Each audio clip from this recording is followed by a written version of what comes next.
Hello, hello. Hi, everyone. I'm not sure Oh, if we're that wasn't bad. there. It is. Hey, y'all. How are you? It's good to see everyone here. Thanks for coming.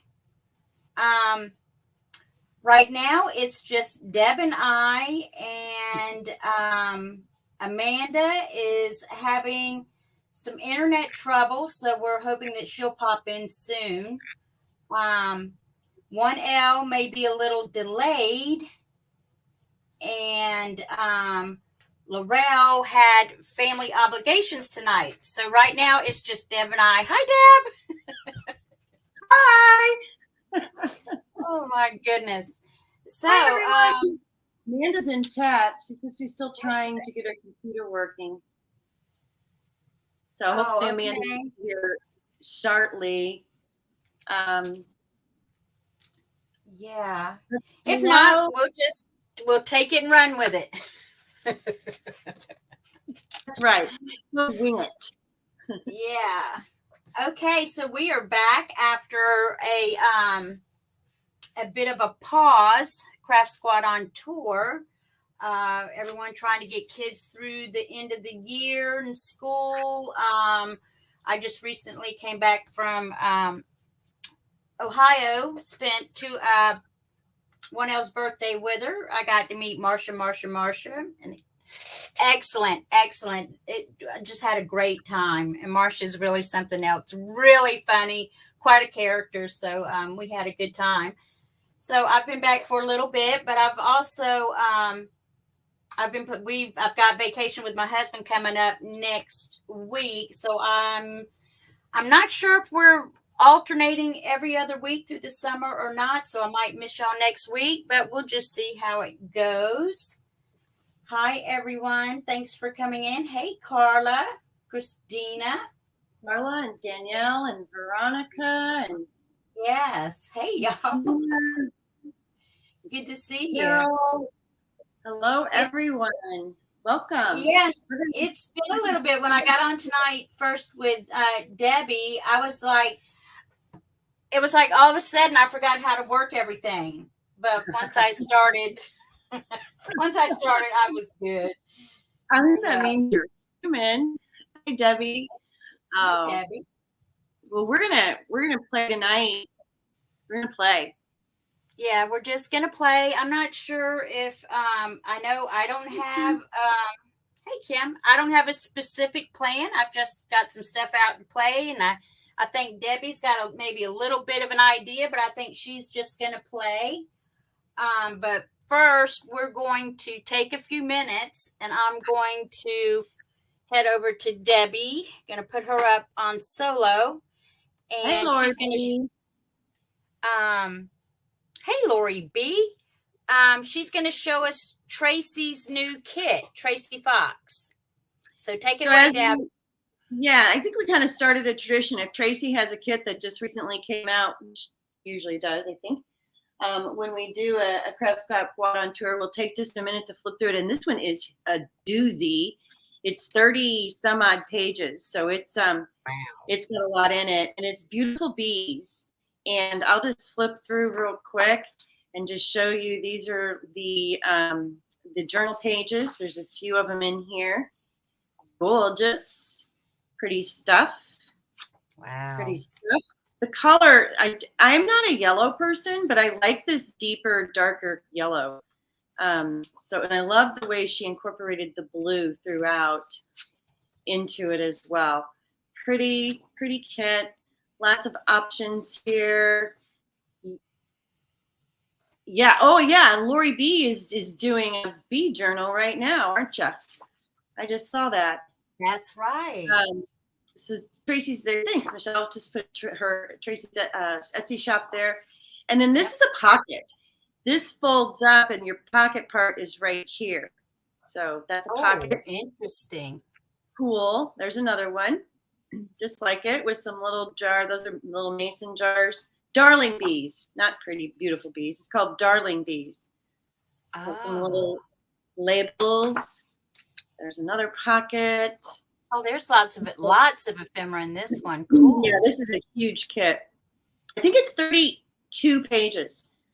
And then you got your tags. These are some of the bases. There's some more. Oh, love those. Yeah, and look at the. I love the blue in that. The blues are just gorgeous. And Lori B says, so Deb, the journal I purchased from you is amazing, all caps. I wrote a long review on Etsy and somehow lost it when I hit enter. I was so upset. We'll try again tomorrow when I'm not brain dead. That sounds like something I do. Thank you, Lori. It was a pleasure to work with and quite an honor that you bought it. Ooh, she's talking about Use Your Wings. Lori is the owner of Use Your Wings. Congratulations, Lori. You've got large tags and medium tags, and there's a ton of all of them. And then there are small tags. There's your backgrounds. And the small tags, they all, the tags all can work with each other. If you want to layer tags on top of tags, you put a medium tag on top of a large tag and yada, yada, yada. And then out here you've got some ephemera and some pockets. And some I love those black adverts. I love the black advert in there on that. That's nice. There's a postcard. More pockets. There's a blue. More blank labels. And then some jars, which is kind of, look how pretty that is. And then this can be used like as a belly band. It's okay, Amanda. I'm at the end of it. So that was 30 some odd pages. Wow. And it's called Darling Bees. So that's that. Oh no, perfect. Amanda's internet's not working. Yes, what she says. Well, Deb, thanks for showing that. Of course, Tracy never disappoints. That's true. I need to zoom in here just a second, a little bit more. Okay. All right, guys. So tonight our prompts were a tag. We've done one like that. I think we've done maybe a couple like this before. Is a tag in mediums to include embossing powder. So so that was just, it runs the gamut, any medium, which, sprays, just everything in anything. So, so we're just going to get on here and play a little bit. I had thought about, because I ended up changing gears when I got on with Deb. What I was going to do was, just to tell you a little bit about what I'm going to do tonight, I was going to use just some mixed media tags, mixed media paper tags to go in this journal that I'm working on here. Now, you guys, I'm not sure if you'll remember or not, but we did this tag right here one night on CSOT, on Craft Squad on Tour, where we did a tag in mediums, I think.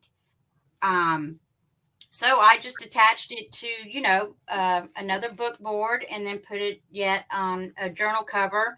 So this is just an example of what you can do with hard tags that you create. You can use it to layer up other things. So what I was going to do was work on some paper tags tonight to use within this journal. But then Deb and I got to talking more about texture paste and such, and I decided to switch gears. I'm going with a hard tag. And what I've got pulled out to play with is I was wanting to play around with some of my my Seth Apter supplies. So I've got some of his sprays here, and then I've got a few of his baked textures. These are the ones I had at my last sale, and you got the little free container that went with it. So I've pulled those out. I'm not sure what my color palette's going to be. but I'm just going to play. Got out some archival ink, embossing ink, a stencil, some stamps, and of course my favorite splatter stamp, which now has its own acrylic block. It doesn't ever come off. It stays on that one.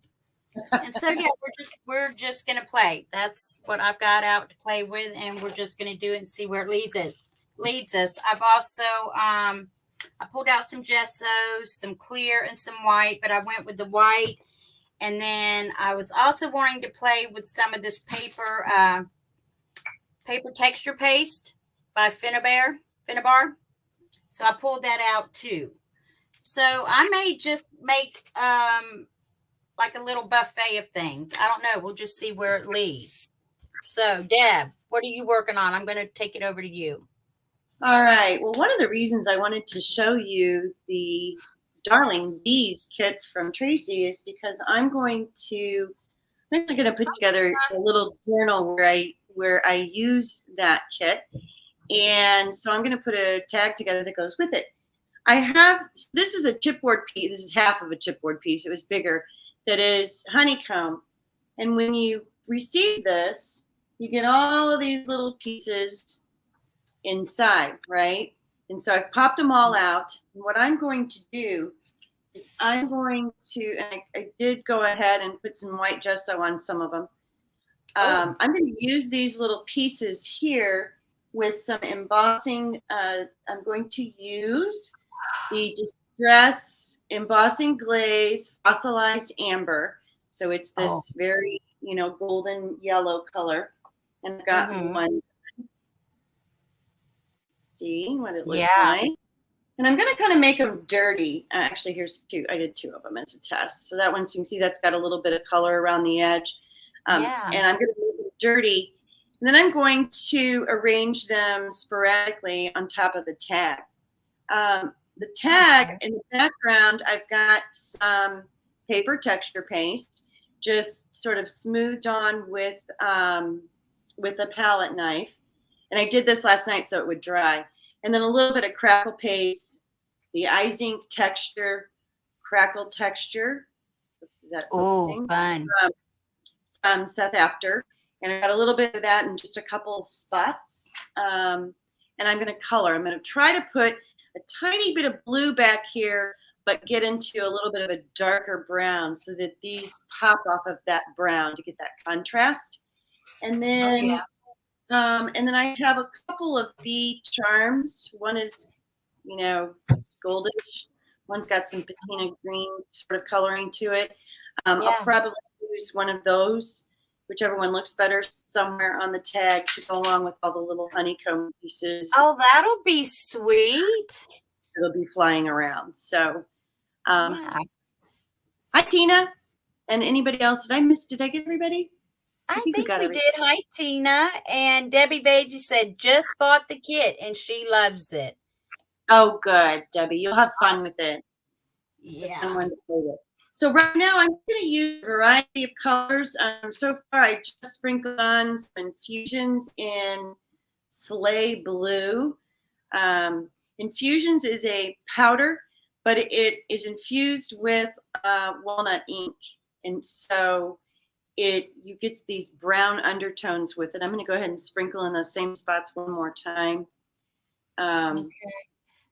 Carol's saying it's a little blurry. Is anyone else seeing blurry? Yeah, I see Debbie go. I'm blurry. Or do you have autofocus on or anything? Maybe. Hang on. Let's see. Of course, I think it's gonna look clear to. Well, I was thinking it would look clear to me because And I don't use this particular camera very often. I usually use my phone, but I had trouble with it last week. Okay. Uh-oh. Oh, that went total blur. Oh, yeah, that went blurry. Oh, no, autofocus is not on. Maybe it should be. Maybe it would look better if it was. Okay, it's what it is. It's kind of like your movements can't. Oh, yeah, okay. We saw that. Perfect. Okay. That coming up. So now I've got autofocus on. See, now it's not Yeah, because the tag's white, and then I think it's Yeah. sitting on something white, isn't it? Let me. Autofocus is currently off. Let's see if that is okay. My hands look clear. Yeah, maybe it was just a split minute thing. All right, we'll find out. If it does it Yeah. again or keeps doing it, let me know. Yeah, guys, just Technical let us difficulties, right? know. I know. Okay, I think I'm going to use that, and I didn't pull a block out for it. All right, let's see. Block. What color do I want to use? I want some umber. Did you guys see where Tim Holtz, I think, is going to be demoing his next release? I think June 11th. And from what I've seen, it's a Stampers Anonymous release. This is just to kind of give y'all a heads up. I did post it in the group. So Stampers Anonymous would mean his, of course, stamps and stencils. And I think it's also to include a few storage folders. I'm not sure for which binder. But yeah, so let's see. June 11th. When is that? I'm thinking that's a Saturday, and when he's going to be. Yep. Saturday. It's, yeah. Yep, it's next Saturday. So we'll be doing a demo on it. So if you're not subscribed to his channel, or if Timmy is your thing, you want to watch for that. So that is coming up next weekend. So, and of course, I'm going to say, I guess I'm not sure if anyone has noticed or not. And sorry, Debbie, I'm going to do a little plug here for your crafting source. The website has been down. We are just now putting the final touches on a new storefront. So the store will be back up and running. Let's see, we go on vacation the 9th, get back on the 17th. I'm hoping to have it running up and going. At this point, everything is all go. I just have to put inventory back in. So Monday the 20th, it'll be back. We'll be back in business, so to speak. But I'll post it in the group. That's exciting. Yeah, it is. Because when I very first started it, Deb, I threw together what I could, to get it started and up and going, and just the program or the carrier that I was using was so limited. It was not, really geared towards storefronts. So I couldn't, advertise or make things look pretty like I wanted. It was very limited. I mean, I couldn't put say the sprays, Tim Holtz sprays. I could use 11 colors and that was it. So yeah, we had to go to something else. So we did get signed up with another carrier, and I will say that I am pleased with their service. So I did a call, I think day before yesterday, with my account, the lady that's in charge of my account, and we finalized pretty much everything. Like I said, now just got to put in some inventory and we're good to go. Hey, Tamar. Welcome in. So yeah, excited about it. We'll be glad to get it up and going again.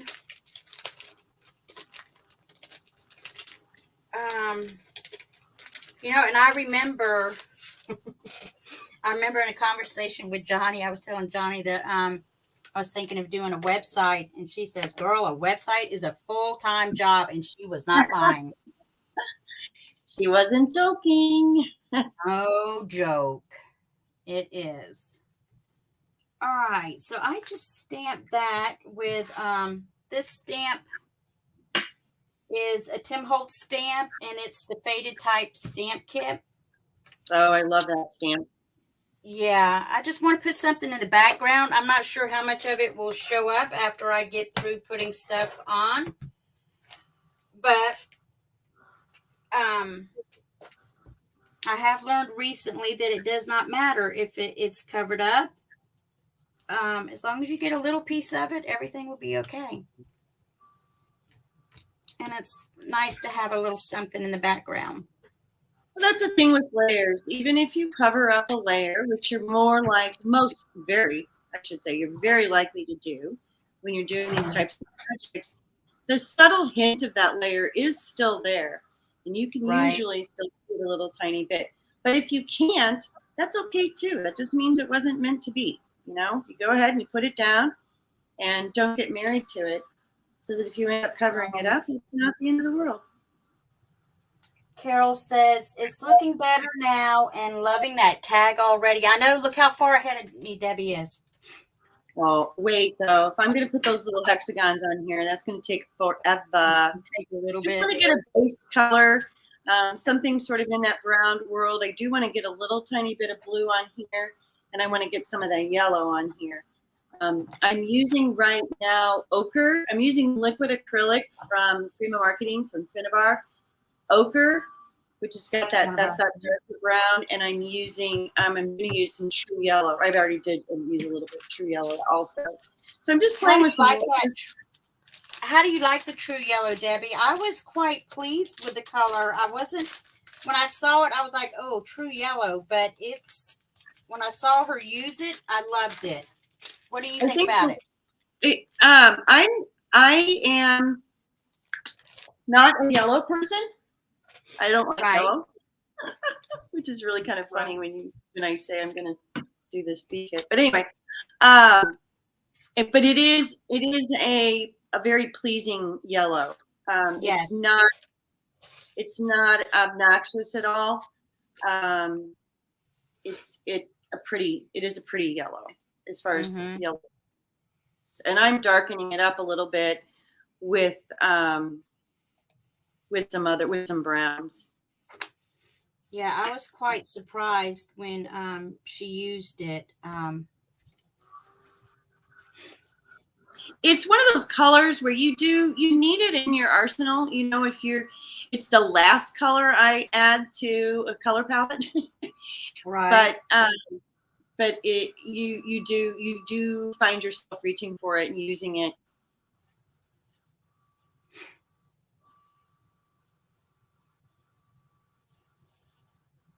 I've not had the opportunity to use it as of yet, but having seen her use it, I'm more apt to reach for it now.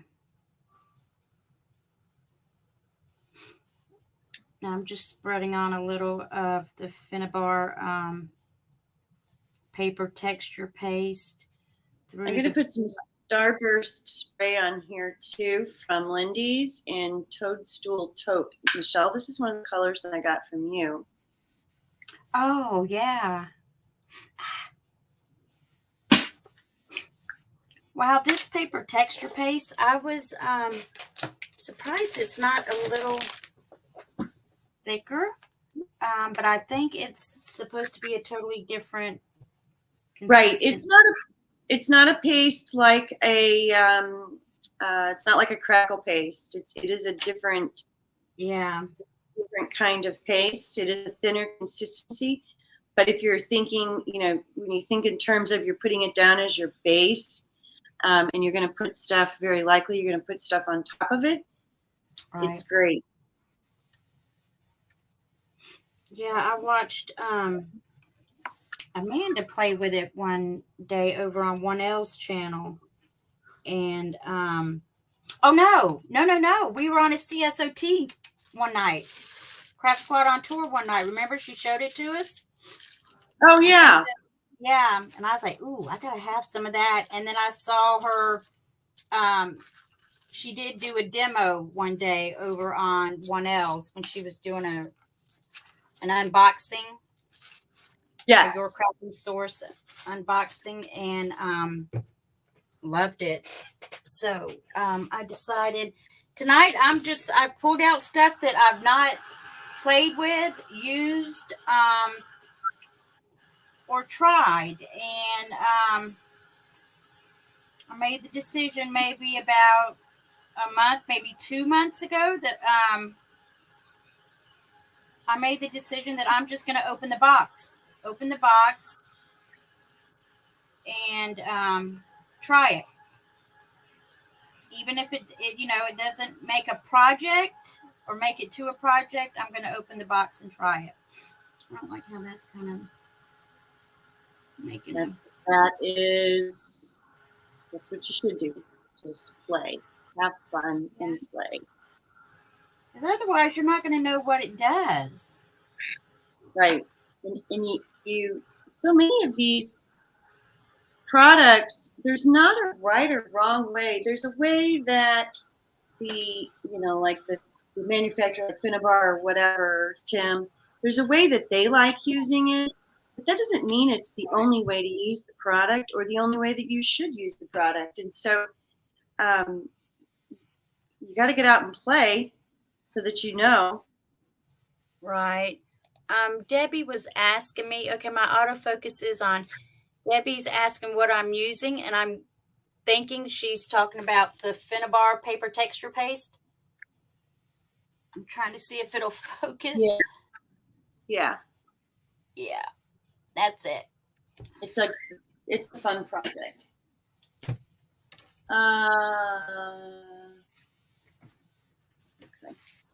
I'm gonna try and make sure I look up every once in a while. Yeah, I always forget. So I know you get engrossed and then you forget. Carol Curran says that's my favorite paste for stencils. That's good to know, Carol. I'm getting ready to find out tonight if it's going to be one of my favorites.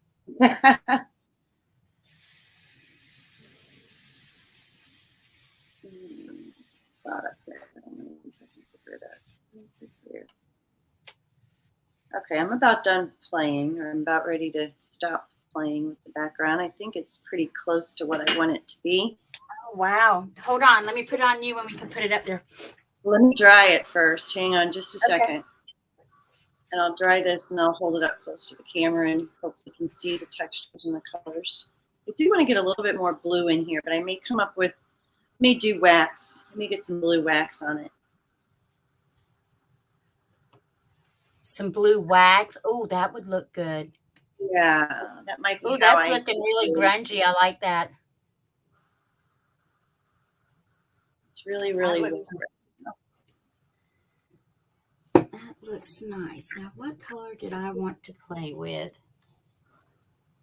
I've not played with these. I have no clue what they'll do. What are these? It's the Seth Apter Aladdin Ice Dye Spray. I've got a couple of colors. I still need to spend some quality time with mine. Okay. Yeah.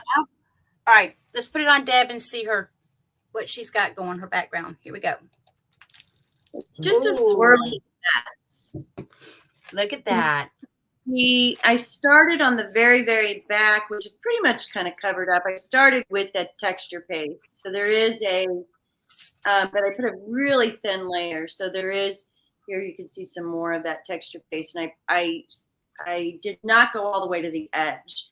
And so that's why you've got kind of some of this edging going on.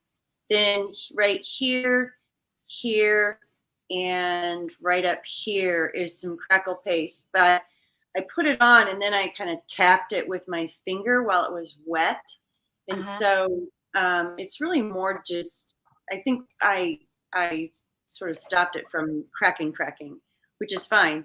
Yeah. So it's more of just some texture. And then the color is just me spraying and playing with water and stuff on the background. Then the idea is that these, oops, hang on, I just dropped one. I'm going to glaze these little hexagons, and I wanted enough contrast so that these will pop out, Yeah. create sort of a honeycomb. I think that'll work. Now tell me again where you got the hexagons from, or is that chipboard? What is that? Chipboard, and it's from the inside. So what this is in Dusty Oh. Attic, and this is a honeycomb chipboard. It was bigger at one time. Uh-huh. And when it comes, all of these inside pieces are still intact. And so I popped them all out, and I have a whole bunch of hexagon chipboard Oh, okay. pieces. So what I did last night was I went in and played. Hopefully these will show up, and I will, hang on one second. Let me get them on my hand. What I did was I took 8 different hexagons, or however many there are here, 12. And for each embossing powder that I played with, I did a white gesso, and then I did a version just straight on the gray chipboard, so that I could decide which one I wanted to use. So the one I'm going to use, this yellow, is that one is the Distress Embossing Glaze in Fossilized Amber. Then the next two, let's see if I can remember. This one has the white gesso on it. This one, no, that's Fossilized Amber. That's one of those. Hang on, this one. The next two right here, these are the Seth Apter Vintage Beeswax. So you can see on top of the white gesso, and you can see how it's got kind of a hint of that yellowish tone to it. Yeah. That's the specks that are in the Vintage Beeswax formulation, which is, and you can kind of see them in there. Mm-hmm. You see the different colors in there. And I am going to use the beeswax, but I'm going to use it later, and that's a surprise. Okay. Next one I used is these two. What is that one? That goes like that. Let's get them right. Okay. These 4. This is the one with no gesso. Okay. These are all 4 of these are Fossilized Amber. I was just playing with dirtying them up. These 2 are Vintage Beeswax. This is the one with no gesso, and this is the one with gesso. Okay. These 2, that's dark. Hang on, let me get it in the light. That one's really dark. It's hard to see, but you can see it better here. This is a Seth Apter baked texture also. And I forget what it's called. And then this one is as well. You can't even tell on this one. One of these has gesso behind it and one does not. This is the dirt. Hold on. Sandy, yeah. There's one that was called Party Sand, I think is that one right there, the last one you showed. And I'm thinking the one before that was Ancient Amber, maybe? Yes, yes. This is Ancient Amber. Yeah. And you definitely have to put that on the gesso. It's really pretty, though. And this one is the dirt. The dirt. Ooh, I like that. It's really, I love it. But it just wasn't goldish enough for what I wanted to do. Right. This is an example of, and I was playing last night and just testing the waters. Does it look better on gesso, or does it look better if I keep the natural, if I put it on top of the natural color of the chipboard? And the answer is sometimes it's different, and so it's an example of you get your product and just play around with it. These last 2 from Seth, I did get from Michelle fairly recently, and I hadn't really tested them yet. So I wanted to see how they were going to work out. My Fossilized Amber is from Michelle too, but I have had this one for a little while. So yeah. And then the Vintage Beeswax from Seth, I've been using. I will show you if I get far enough along what I'm going to do with that. But basically on the Vintage Beeswax, when I get done with everything and I get all of my hexagons added on here, but before I put my metal bee on, I'm going to take this is Wow Embossing. It's the embossing liquid with a brush. And so what I do is I take that before. Yeah, I love this stuff. I take this and I drip it off the top of the page. And so I get drips down, whatever it is, in this case, a tag, and then put the vintage beeswax on it. And with the hexagons and the vintage beeswax embossing powder coming through on those drips, it'll look like honey's dripping down. That's the idea. Oh yeah. We'll see if it works. Yeah, that tag looks gorgeous, Debbie. So I don't know if I Yeah, want to do any more of this. I think I'm going to do a little bit more of the Starburst and Toadstool Taupe because it has a sparkle to it. Yeah. Yeah, you can't see it. It's not showing up. But it has some little tiny gold specks in it. Actually, right? No, you can't see them. Pull your hand out. It's when your tag comes into focus, when it's like right when it's just sitting like still, like right there. It was really pretty. We could see it. Oh yeah, that's nice. Oh yeah, that's nice. Look at that. You see some of the little bit of the sparkle or the sheen? That's from the Lindy's Starburst spray. And this is Toadstool. So I think I'm going to put just a tiny bit more of that on there and then dry it and then start with my hexagons. Okay, cool. Back to you. We're going to pull it back up. And what I've got thus far, I've not done anything but gesso the tag. I stamped it, and I've got that paper texture paste through the burlap, the Tim Holtz burlap stencil. And that's as far as I've gotten because I've been sitting here watching Debbie. Let's see. Danielle says, those are awesome. Love those sprays, the Seth Apter sprays. Tina, you're here. I think you got some of the sprays. Have you tried them? Have you tried them yet? I know Tina's a big fan of the Lindy's. She's got a lot of the Lindy's sprays. Yeah, I've probably got 15 of them or so. Yeah. I've been using Lindy's for years. The color of Lindy's, Carol, is Toadstool Taupe.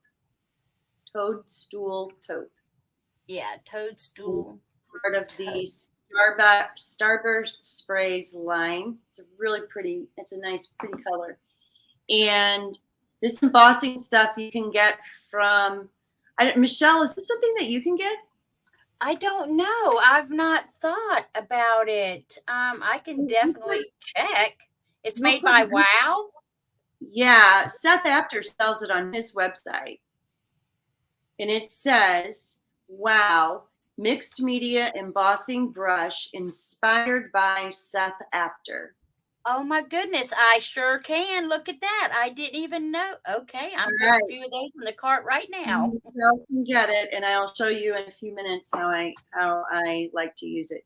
There's a bunch of ways to use it. It's not very expensive either. It's very reasonable. Yeah, it's nice to have on hand. If you're going to play with embossing powders, you get something like this. You're going to have a pad, right? You should have an embossing pad. You should have an embossing pin. And those are just the ink, embossing ink in a single pin. There's Distress makes 2 different tips. You get a package of 2. You get both tips. I feel like those are sort of nice to have if you're going to play much with embossing. Right. I did. I got the pad, the pen, and the dauber. And now I'm getting ready to have the brush. I did not even think about looking for those. Tina says she has a lot of the Lindy sprays. I know she does. I've seen several of hers. And then she said the infusions are awesome also. Yes, I love the infusions as well. All right. So I like all the ways to play with color. Yeah. And what I was excited about with the Seth Apter sprays was because really all I've ever played with is the Tim Holtz. Mm-hmm. And they are water reactive. So I wanted something that was not water reactive. And So this is really my first time at playing with something that's had more of a permanent color. I mean, a permanent, color. So, okay, I'm liking that. I decided to start with, this is the dye spray. I decided to start with the honey because this coffee just looked pretty dark. And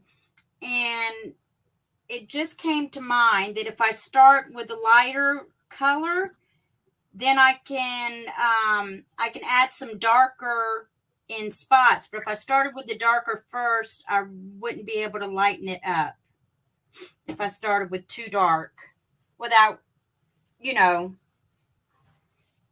I don't know if that made sense, but that just popped into my mind. I'm glad I started lighter. Now I can throw in some dark if I wanted to. But if I covered, what I'm saying is, I guess if I totally covered it with the dark or got too much of the dark, I wouldn't be able to bring any light color. Correct. Start light, build up dark as you go. Usually. Not always, but usually. All right, I think I could keep going. I could keep playing. I could just play with color all night long. Right. But I think I like, from a distance, you can see those yellow splats pretty well. So I think I'm going to stop there and let this sort of sit and dry even further. But I got a little bit of just kind of this orangey-ish. That's from the Lindy's spray, even though it's not orangey. It was mixing with the other colors I've got going on. Okay, let me get my wet paper towel out of the way. Now I'm going to start embossing. And this is just a scrap piece of paper that I've got here. I already put white gesso on a bunch of these. I have no idea how many I'm going to need. Yeah. Carol, I'm not sure. Let me ask. She says, so the infusions are not water reactive. I don't think they are. Are they, Debbie? No. Well, but I mean, once they're dried, they're a powder. So no, once they're dry, and there's different levels of dry. If it's just damp and you spray water on it, yeah, you're going to get it to react. But once the whole thing completely dries and you hear the term is sort of cures, right? Completely dries and sets. No, it's not gonna. I could go back later and spray water on it and it wouldn't react. That makes sense. Okay. Yeah, because she says, I have not used them yet. Is the infusions the same as eye zinc? No. Now, eye zinc is a spray. The infusions, like Deb said, are just a powder.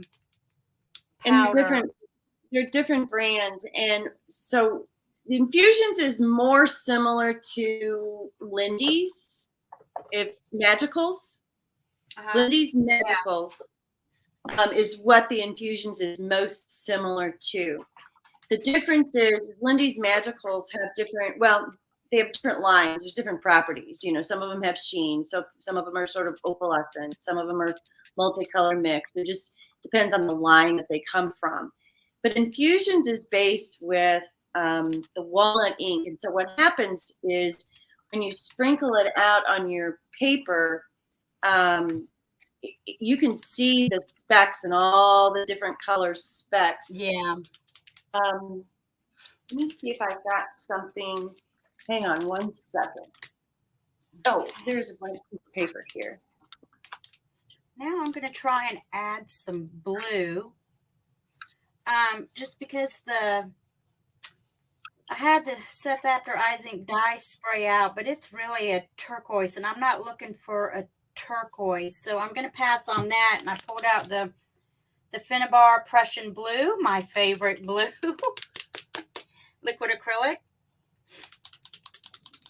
And try and put some blue on here because I'm working with blues, browns, blues, and several different shades of browns.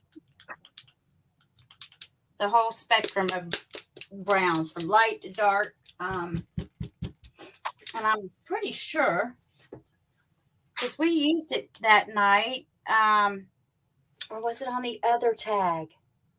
No, it was on the one with the butterflies that we used the deep turquoise. It went deep turquoise. Yeah. All right. Thank you. I have 3 different colors of infusions. I've got more, but I just grabbed 3 sprinkled here, here. Oh, hold on. Let me put you up. Sorry. Okay, go ahead. All right. So these are 3 different colors of infusions. The one here in the top corner is slate blue. The one here on the other top side, on the right side, the other side, is rusty car. And the one down here on the bottom is the sage, which is sage green. If you watch what happens when I spray water on them, you can see that this is just piece of paper. You see all the colors. Oh, yeah. See? But you see how all 3 of them have a little bit of a brown undertone? That's the walnut ink that's in there. And so what I need to do is I'll sprinkle them, and then I'll take a wet brush, whatever I'm working on, and just kind of smear it around and play with it. This is not, the brush is dirty, but and move it around on whatever I'm working on. The rusty car is one of my favorites. And now you can kind of see, you still get those multiple colors. Oh, yeah. This one is coming out brown, but it's really green. Oh, yeah. It dries lighter. Let's do. I like the undertones. Yeah. I didn't realize that infusions work that way. Hey, Big Mama. So when you sprinkle them, you can, hey, Sandy. Let's see if I can get this green. The green is not, there we go. If I lighten it up a little bit, you'll be able to see more of it. You dry it.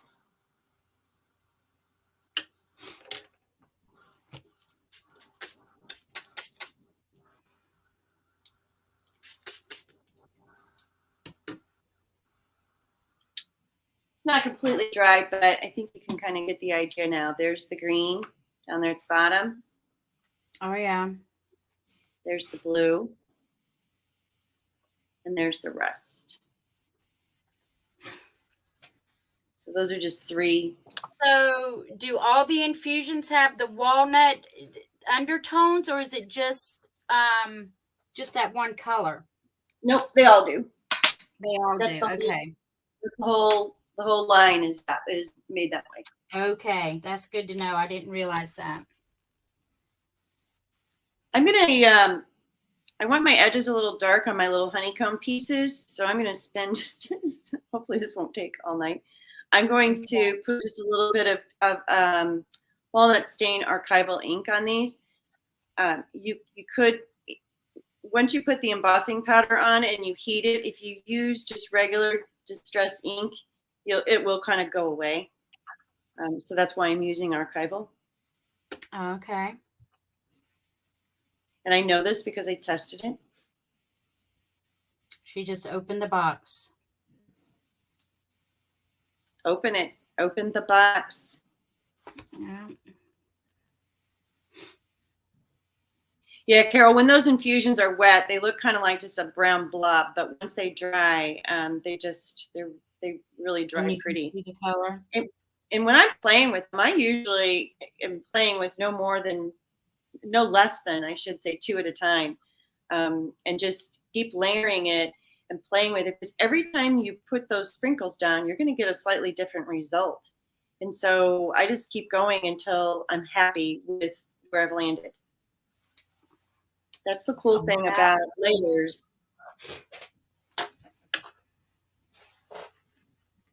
I don't have a clue how many of these I'm going to need.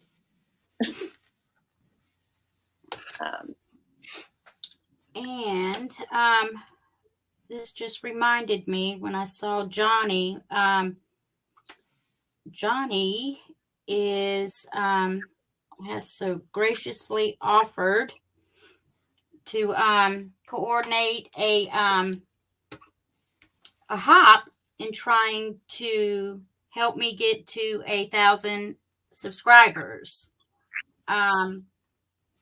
She had we've been talking about it for a little bit. You know, she had a new grandbaby coming. Then she had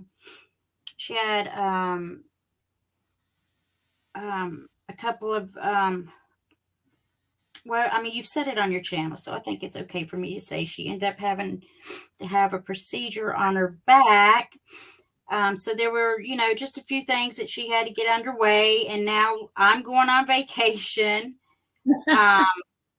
So the details will be coming soon. We are kind of looking at January, listen at me, June 26th.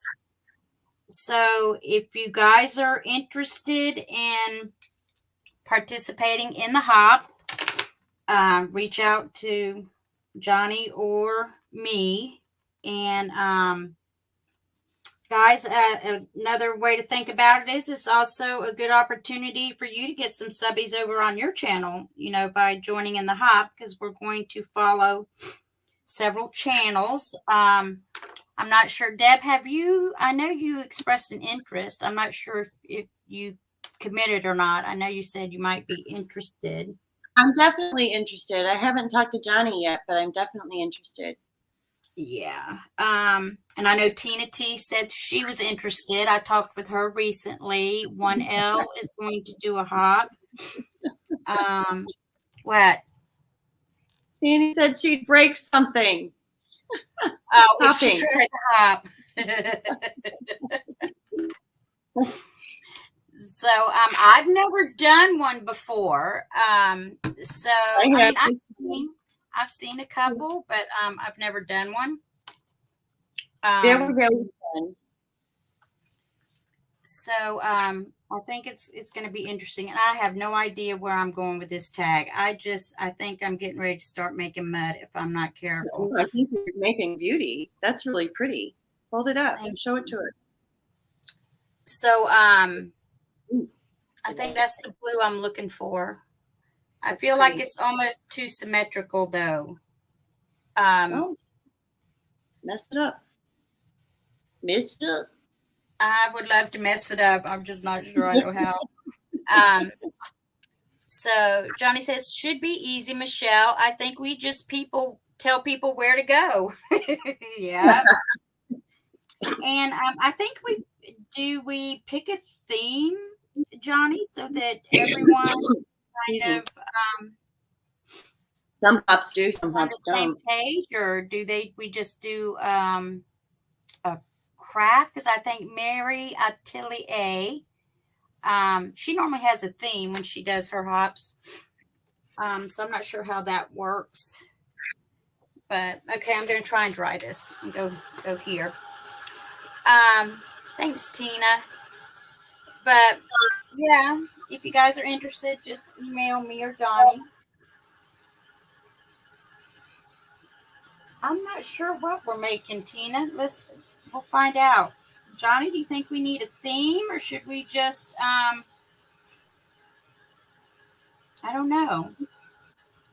And then again, I don't know if I should ask folks. I don't know if that's proper, or if I should just put it out there and ask folks. Ain't nothing wrong with asking. Yeah, I kind of did that with a couple of people that I would be very comfortable with asking if they said no. She says maybe we just do a craft or show things we have gotten from you, just whatever they are comfortable with. we can just be willy-nilly. LOL. Why don't you do something like make whatever you want using supplies from your crafting source? Oh, okay. See, I did not even think of that. That's a good idea. And that would open the door way up for me. That means I could pretty much make whatever I wanted, because I think half of what I own is from my crafting source. Oh my goodness. Okay, here's what I'm looking for. My enabler. Yeah, so I think it'll be fun. I think I'm not sure how long we'll spend on each channel, but all the details will come out. You know, guys, just watch for it. Okay, I can see something right now that with the Seth Apter. Well, you know, if I want sparkle to it, I've got stuff over there I could add sparkle to it with. But it's the stains, well, it's like a matte. It's very matte, which there's nothing wrong with that. I wasn't just expecting it to be quite so matte, but he does have, like, this would be pretty. The Gold Mine. Oh, Lori, it's my crafting source. Yes, everything. Yes, right. Hi, Tammy. Johnny says, I just want to get Michelle to 1,000. I don't care if you bake a cake.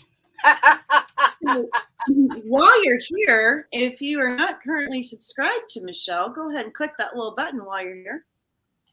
That's true. Yes, please and thank you. And I do, Johnny. I appreciate your efforts. We've already got prizes lined up. We've got prizes from Johnny. She's donated a journal, a junk journal shop journal. And Christy Biddleston is, I think she was doing a mandala stone. That's what she was doing. Not sure what one else donating yet. Mary is doing, I think, Etsy gift certificate. And then Steve, Mr. Crafting Source, is donating a gift certificate to the store, to your Crafting Source store.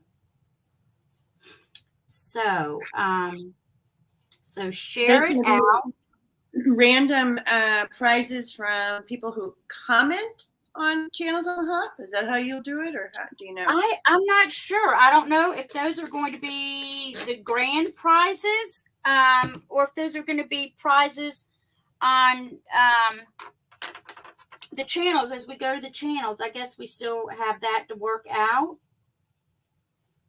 You know, like the prize once. I don't know if they're prizes like once I reach the 1,000, or if they will be prizes for the Hop. I'm not sure.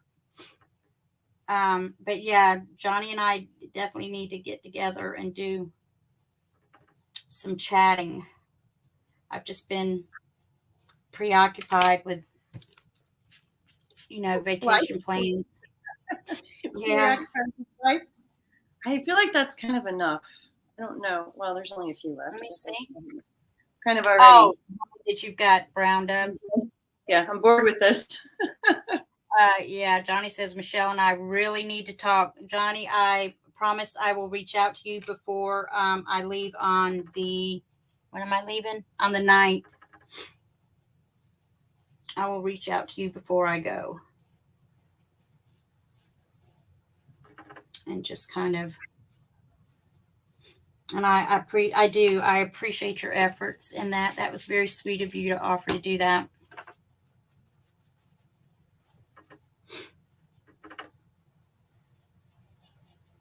Johnny is, in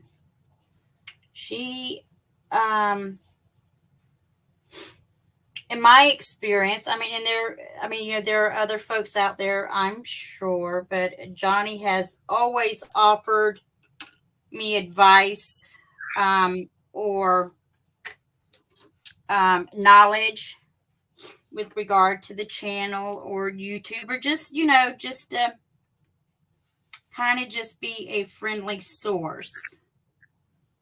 And I've been very appreciative of that because, you know, kind of, you know how you have to have a tough skin on YouTube. I remember when I very first went on, there were a couple of folks that told me, all right, if you're going to do a channel, you got to have tough skin. And I'm like, oh, come on. It's just a channel. We're crafting. But you do. Yeah. The world is, yeah. Lots of people. Everybody has an opinion. Well, not only that, you're just putting yourself out there, you know, so that's what it is. You're just putting yourself out there, and folks, you know, there are folks that love to speak their mind. Yep. That's okay. I don't have a problem with that. And not that it's necessarily meant to be, it just, you know, not that it's meant to be anything in the negative. It's all in, okay, yeah, no, never, let's stop. Let's get back to crafting. I'm probably getting ready to open myself up for nasty comments again, or nasty comments, so we'll let that go. But I will say that, let me see, what are you doing? I have this really, really old Versamark pad that I'm using since I inked these. And basically, I'm just going to pick them up one at a time and push them into the ink pad. And set them aside. And then I'm going to do, oh, sorry, intruder. And then I'm going to do, keep it. Sorry. No. Apparently, there's an intruder in my backyard. My dog is letting the world know. One of my dogs is. The other one is asleep, and he doesn't care. He's just like, what? Intruder? Where? So basically, I'm just going to dip these into this with that embossing ink on there.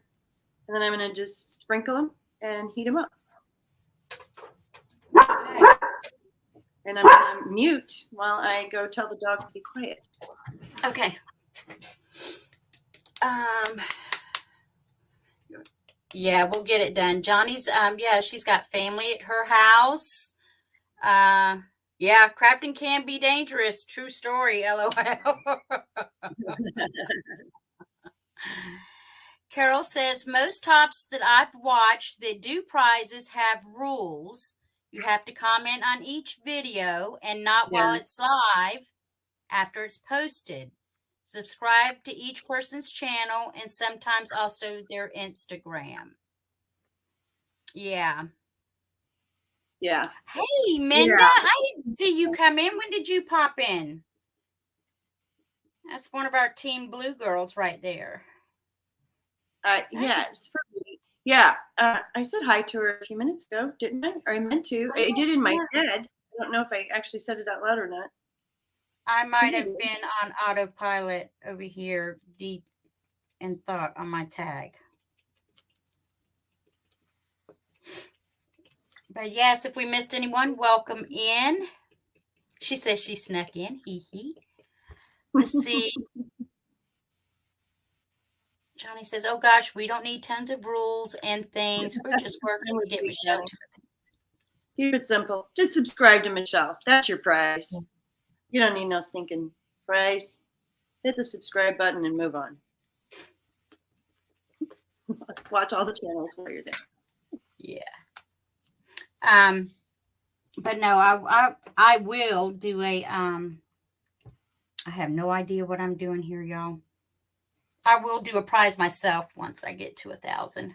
Maybe even 750. Maybe I'll do one at 750. I don't know that I've done one yet for a milestone. Okay. I did one for 1,000 and 2,000. Oh, Steve. Steve's here. Right. Steve? Who needs the stinking rules? Exactly. I'm taking it you're on lunch break, dear. Thanks for popping in. Right. The hop is your reward. You get to watch a bunch of people do cool stuff. Okay. I don't know that I'm through with this, but I don't know what else I want to do. I want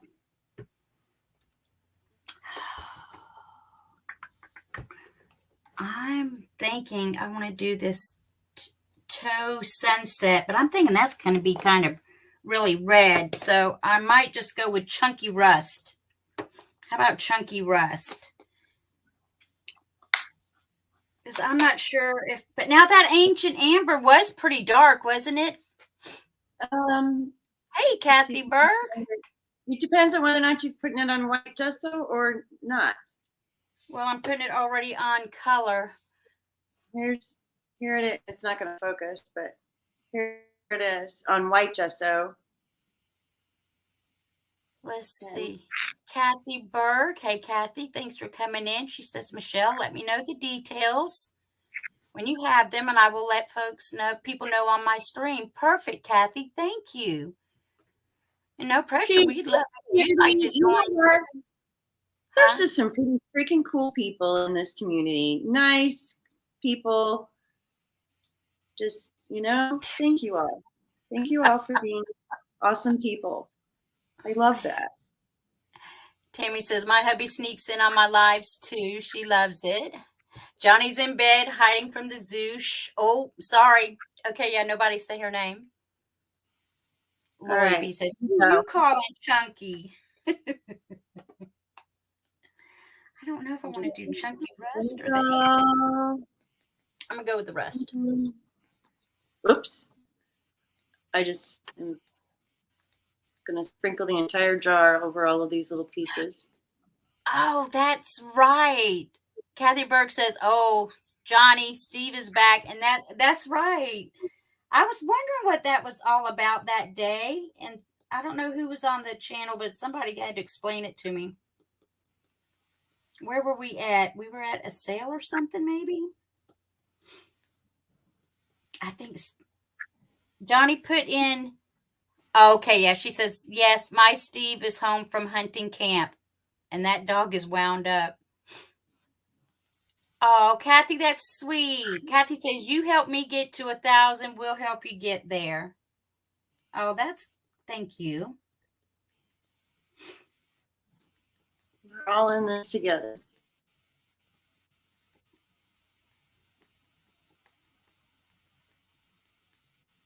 Okay, I feel like I should say something because it got really quiet really fast. Yeah, I'm putting embossing powder on. I'm concentrating. I'm concentrating on sprinkling. Okay, I'm almost done.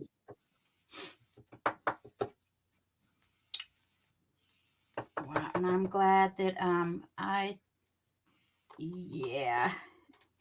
And yeah, Johnny, these containers were a great idea for Seth after embossing powders because they do come in an envelope, and I do not know how in the world I would ever get this back in an envelope.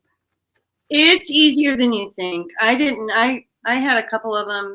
I've had a couple of them in the envelopes long before, for a while now. As soon as he released them that way.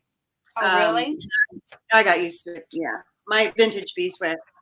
The first two vintage beeswax I bought were in containers, and then after that they've all been in envelopes, and I go through it. I use it a lot. I think I'm on my 4th or 5th container of it. Oops. Let's see. Johnny's Michelle. Oh yeah, Tina's husband's name is Steve. Yeah, I have a brother named Steve. I think Steve's a pretty popular name for a guy. So, Johnny, as you know, Jack is a lab, and we finally said today, oh, I think he is getting it, and he's 8. Oh. Border collies are the same way. They're really, really smart, but they take a long time to mature. My youngest is 7, and she's just not getting it. Oh my goodness. Steve says, don't forget to borrow everyone's phone and subscribe. Thanks, right. honey. While you're here. Okay. I ended up going with the chunky rust. Not calling anybody chunky. And now I'm going to emboss it. And I think I just covered up all of that other brown. I don't know how this is going to work out, y'all. I hope it looks better after it gets embossed. I'm going to mute because I know this is loud. Well, she's muted. I just laid down all of my rectangle or my hexagons, put some embossing ink on them, and whoops, and now I'm trying to pick them all up individually to get them out of the way so I can heat them up. I don't know why I thought this was going to be a good idea. I kind of feel like this is way more tedious than I wanted it to be. I should have known better. Should have known. Ah, whoops. I'm trying. My tweezers are just barely big enough to grab these, so I'm trying not to scratch them.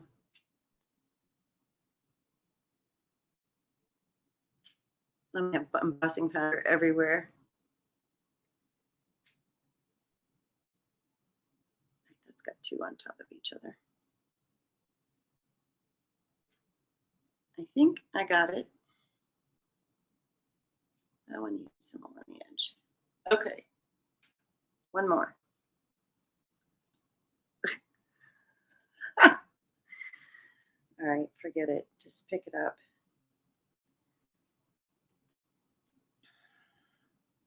There we go.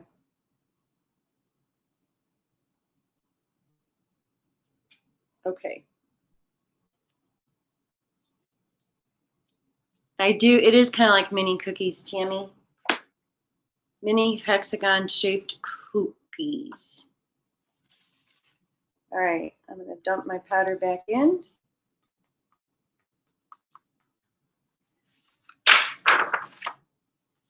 Brush it off on the floor because I brush everything off on the floor. I'll clean it later.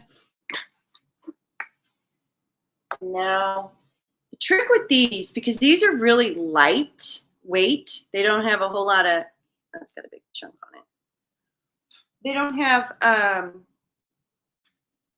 whole lot of weight to them. So when I turn my gun on, they're probably going to blow around a little bit. And so I'm just going to keep a pair of tweezers here to sort of corral them and keep them corralled into place. Oh, actually, this is not as bad as my actual, I really should be using my embossing gun. All right, here we go. When it comes, whoopsie, try to come straight down. Yeah, they're going to fly away. Yeah. You know, that baked texture, that is really cool.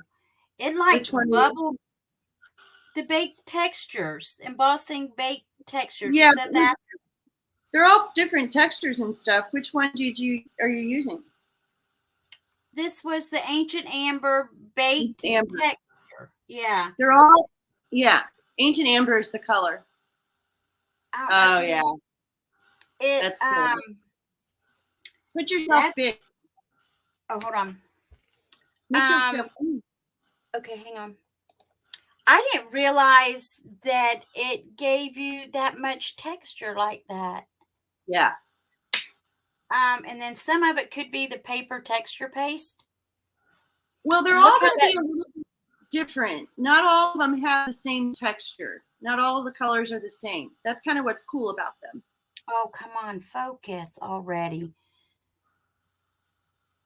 And yeah, I don't know that I'm necessarily happy with my tag, but I am. It's pretty. I'm happy with having played with this just to see what it'll do. And it's like there's a glitter in there. Not glitter, but a shine to it. I did not realize that. It's got a sheen. It's got a, I just ruined two of those. It's got a sparkly sheen in it. Not like a gilded sheen, like I think more of like in architecture, like the sheen of rocks all shoved together. Does that make sense? Oh, okay. Almost like what you would see in granite. Yeah, Yeah. that's what it reminds me of. Yeah, I have no clue what else I'm going to do to this thing.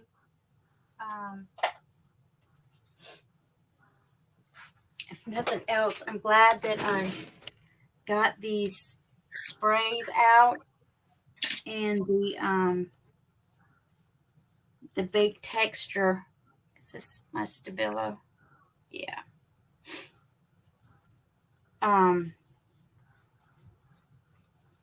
And played.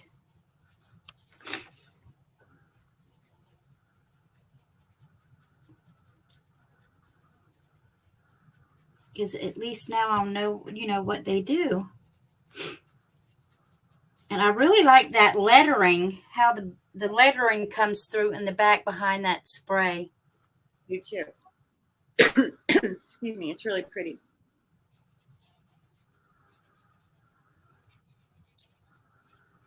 So now what I'm going to do is,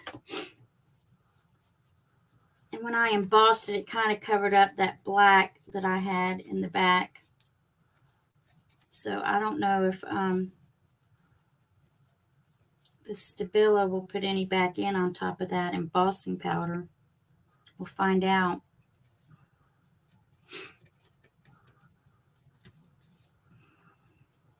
I like using this Stabilo pins for some depth.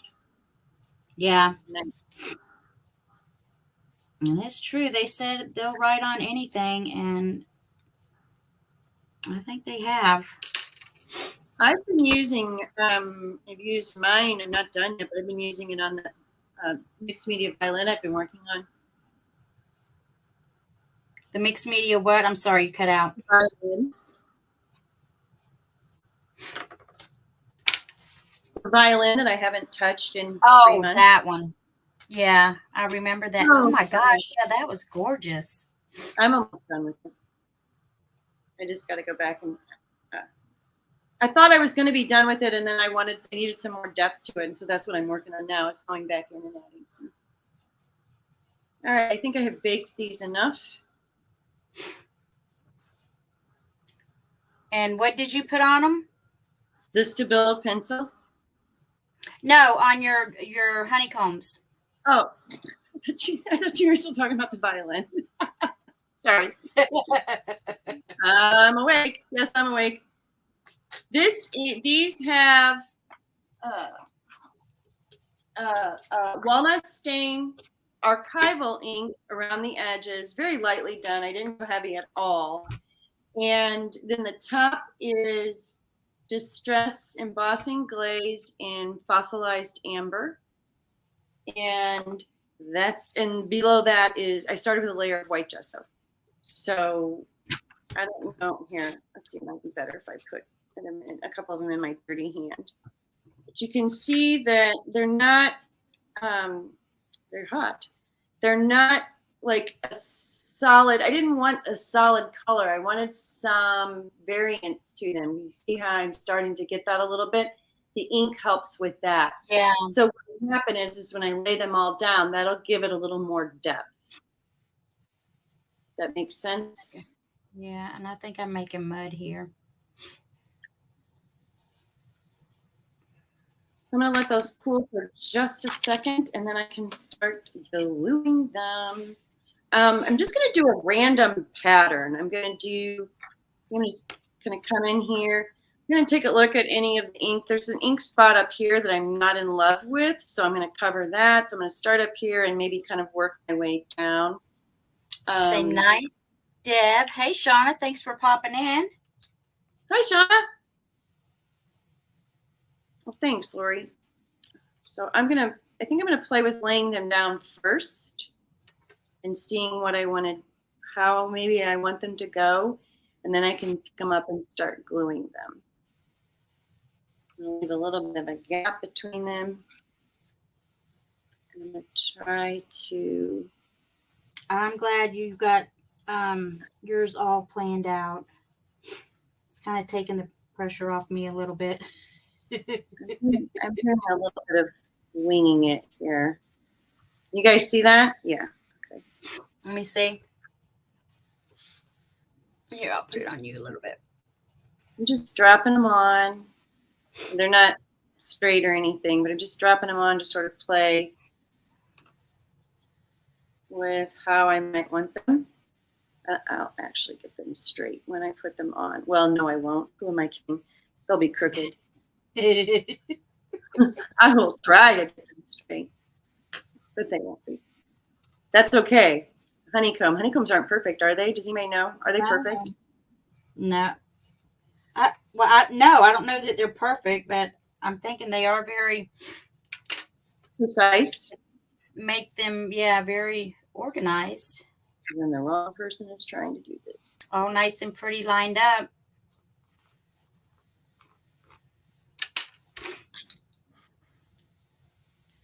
I'm going to go from the top corner down to the bottom corner.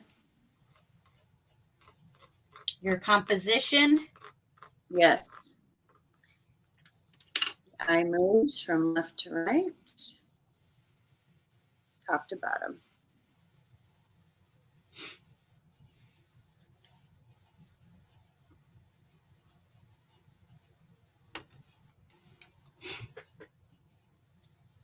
All right, tell the truth. Whoever can see this, does that look like a honeycomb?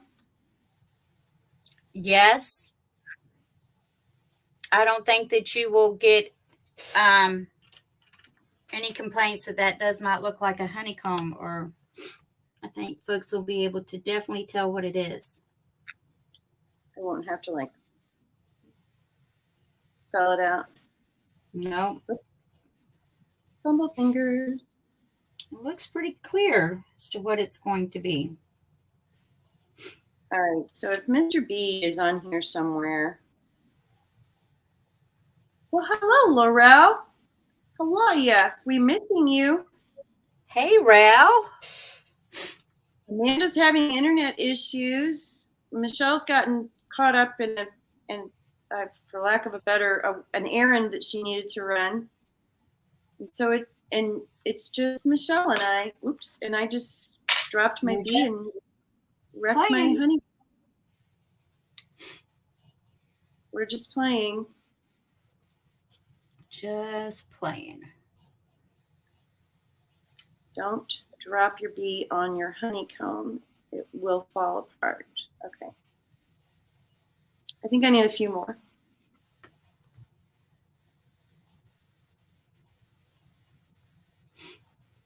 Okay, I think I'm going to stop with the black. I'm Enough. glad I added it. But I feel like I need to do something more to the center. I don't know what. Do I need more? Let me see. Let's go. I'm going to come down a little bit more, maybe. I'm going to come down just a little bit. I'm going to come down here.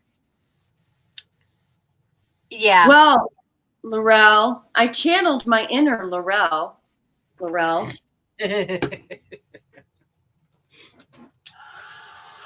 She says, Lori B says, maybe do a couple good idea. that are detached. Let's do that down here. It is all about the fun. That was a chipboard piece that she got from, what was it? Attic? What was it? Dusty Attic. Attic. We're in Australia, and shipping to the States is absolutely ridiculous. But about twice a year, they do a sale where they'll do free shipping. And so what I'll do is I'll go, if I can catch the sale, I'll go on their website and just like order like a whole bunch of stuff at once and do, order once a year. But anyway, this is their honeycomb chipboard. It's bigger than this. I cut some of it off. And in these little rectangles come inside, it comes as a full piece of chipboard, not rectangles, hexagons come inside. And so when I popped them all out to use the bigger piece, I kept them. And then I put a white gesso on top of each one. And then I put walnut ink around the edges lightly and archival. And then I did the fossilized amber distress embossing glaze. And so now, yeah, so now I'm just going to lay them down and play with just where I think I might want them. Yeah, Tina, I do too. Something about I discovered Dusty Attic way back when I was doing a lot of art journal pages, and I just fell in love with them. I just wish that they weren't in Australia. Okay, Yeah. Those aren't straight. They will be when I lay them down. Laurel says, that's cool. Leave it to you to find the cool stuff. I think I'm going to go with gold. feel like maybe I could chop that one off and do a half of one down there. Is that better, Lori? Lori B? Is that better? What say ye, Lori B? Thanks for popping in, Laurel. Yeah, here, let's see. This particular one, let's see. Here's the package. It's dustyattic.com.au. So they're in Australia. Yeah. This one is called Honeycomb Small.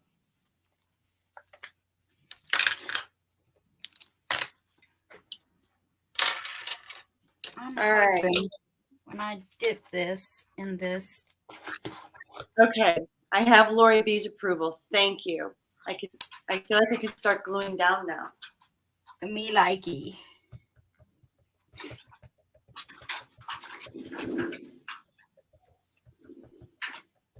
Sorry, I had to let the puppy dogs out. All right, I am going to glue these pieces down with matte gel medium.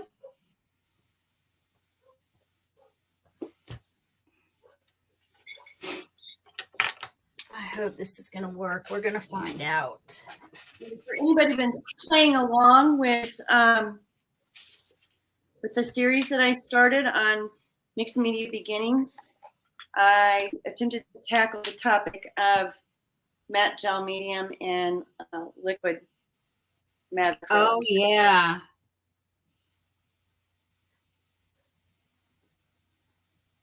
Not saying I did a good job. I'm just saying I tackled the topic. All right, I'm going to start with a good job.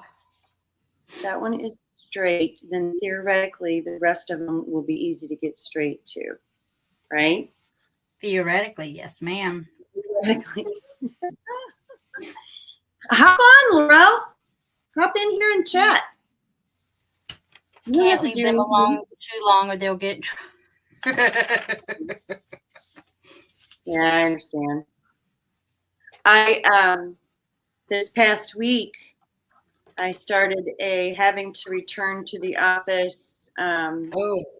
Instead of a full remote worker, I am hybrid, meaning I have to be at the office 2 days a week, and then I work from home the other 3 days a week. I got to get this closer to me and make sure it's straight. And so I was a little worried about the dogs while I was gone all day, but they did good. Good. How did you handle it? I bet that was quite a change, quite a shift for you. Okay, I'm gonna try. It still does 2 days a week, so it's fine. Okay. It is more exhausting than I think going into the office is more exhausting than working from home. Oh yeah. Okay, I'm gonna mute a second while I do this.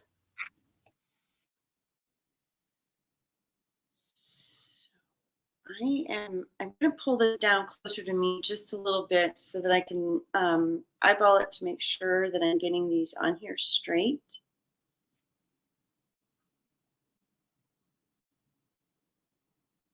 And about the even spacing, about. It's not going to be perfect, but it'll be close enough. Okay, yeah, I like the way that looks. Hold, let's see. It's gonna add a little something. Pretty. Let me see. I just did some embossing powder here in the center. The gold by Ranger with my with your splatter. Yeah. Nice. So I think I'm going to take it the rest of the way up through here so that center doesn't look so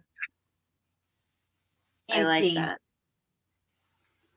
I still think it, I don't know, it kind of looks like,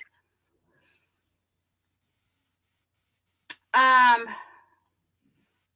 it looks kind of rusty. It looks kind of like rust is eating away at whatever this was. Rust is coming in at it. That's what I'm saying anyway. I like it. Yes. And I think that's an excellent a way to describe it, because that is exactly what it looks like. I love it. Are you going to put any kind of like a metal piece or anything on it? I likely will. I'm just not sure what yet, because I want to use this in the journal I'm working on. And I'm not sure what I'm going to do as far as a focal piece just yet. So I kind of haven't gotten that far. Sorry. Sorry, I should. But yes, I will. I will be going for a focal piece. Yeah, Carol, those splatters are awesome, aren't they? That's a cool stamp. It's really that was part of a Tim Holtz Christmas actually stamp set. I pulled it out and used it at Christmas time, and it didn't make it back to the set. It's been on this block ever since. Still out. There are a lot, not a lot, but whoops, I just dropped my brush. A lot of people have splatter stamps, and I think they're all awesome. They're all, it wouldn't matter. It's a really good staple item to have in your arsenal when you don't want to do. And this is, to me, this is the shape that's like just a little bit, just enough, like you just took your brush and went. Yep, that's exactly what it looks like too. It looks like you just kind of splattered it. Just a quick little.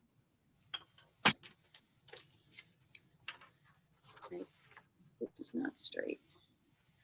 And while I didn't know exactly what I was going to do, by pulling out one or two products and playing with them will lead you to the next product. And then again, thanks, Tammy. Thanks, Carol. Thanks, Michelle, Laurel. It's like, if you don't have something totally in mind, it's like each layer will lead you to another step or another layer. That's true. So that's what I like about it. And I'm very fortunate that I have supplies that I can play with. Well, and there are so many things that you can do with a limited number of supplies as well. Yeah. But it's like as you're working, then something pops in your mind. Oh, that's right. You know what? I've got that, whatever it is. It would look really good on here, or I could use that. Oh, whatever it is,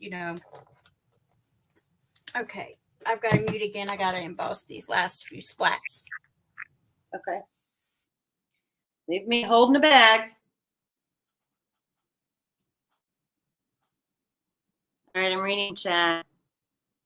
It's better than getting it on your clothes, phone, iPad. Carol, I've ruined so many clothes, especially if I've been somewhere and I'm not wearing junky t-shirts or whatever. And I come home and decide to craft, and I don't even think about changing clothes. That is when I ruin them. Oh yeah, I could see that. I can totally see that happening. Yeah. Oh well. I've learned that if I'm in love with something I'm wearing, change clothes. Oh yeah. Learn that lesson the hard way. I have aprons. I really should wear them. You know, that's one. I do not have an apron. That's Not, yeah. I mean, yeah. They're available 5 steps away from where I'm at right now. all right. I'm thinking I want to do something else around the edges. What have I got?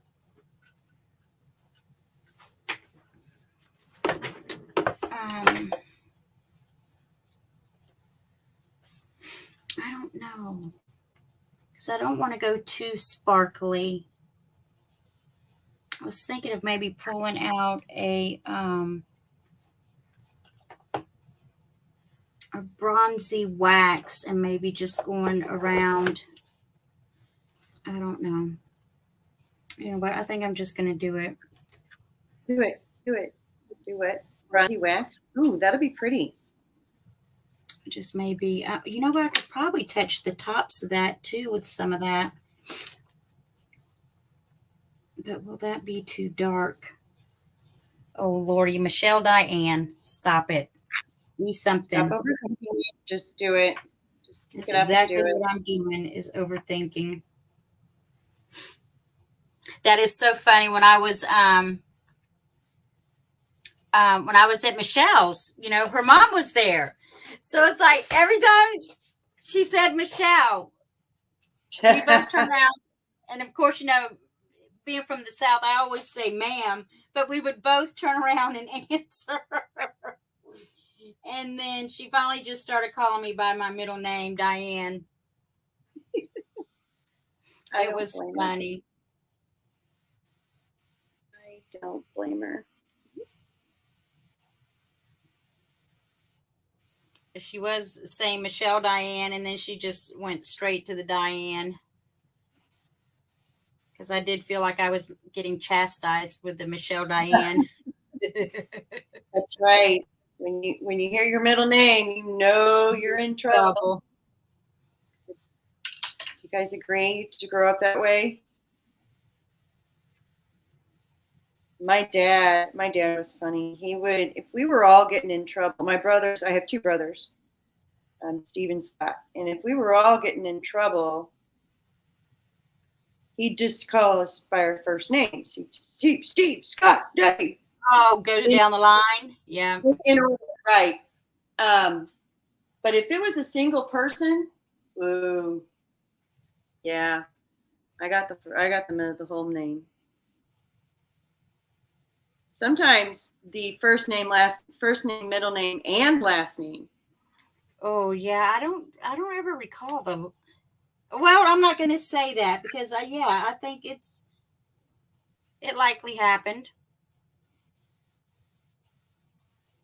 Of course, I never got in trouble. Right. It was always the boys. So they say. Yeah. That's my story. We had I had there were 3 girls and a boy in my family. And he was the baby. Yeah. So he was quite the spoiled one. Yeah. See that. I'm not sure that it's harder than it appears. Get them all about the same distance and straight, all at the same time. Oh, look at you. It looks different on screen than it does in real life. I can't remember which journal it was that you were working on. I watched the video and I saw you literally measuring, putting something on, measuring. Recently? And no, not recently.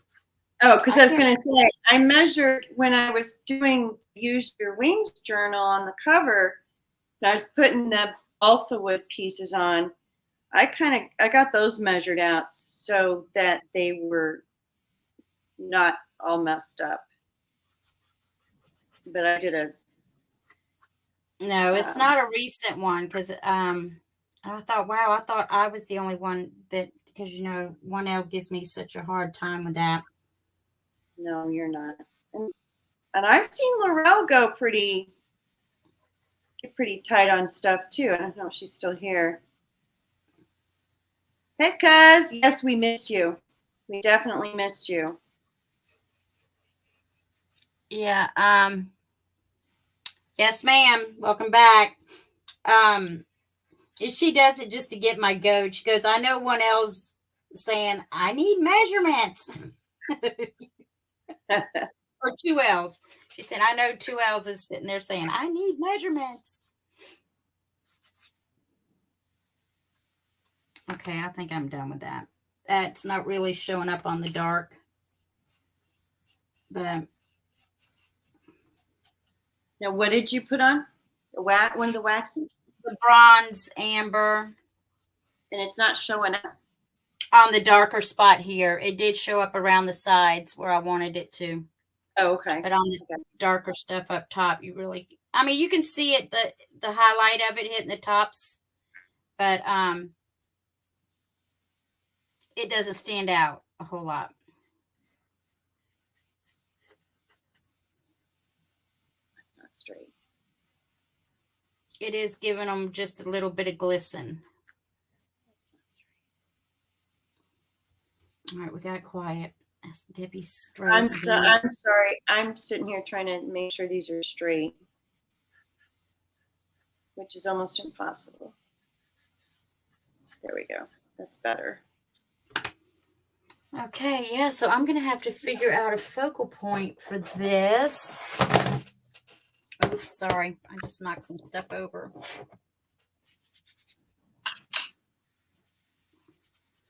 Get that off my hand.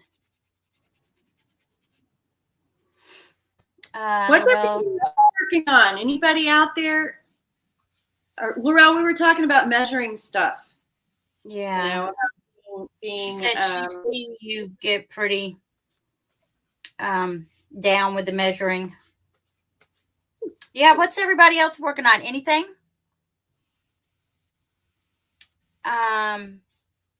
Big Mama says it looks really gorgeous here in Kansas, Kip.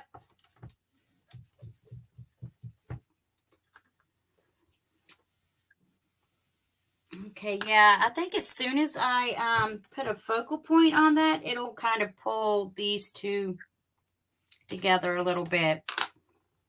I just got to, not make them look so separated. Sandy, I did tell you that I promised myself I would not drive to Kansas anytime soon after the last time I ever had to go there. Oh, that's right. Ugh. That trip is painful.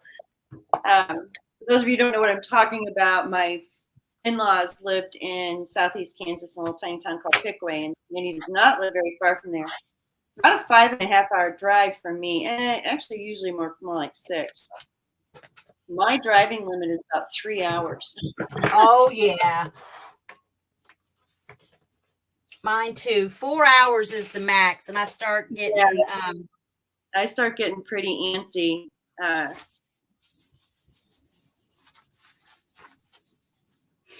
Okay, let's see. What can I do for a focal point? Well, I don't know necessarily now that I'm going to be putting that in that journal because it is a hard tag.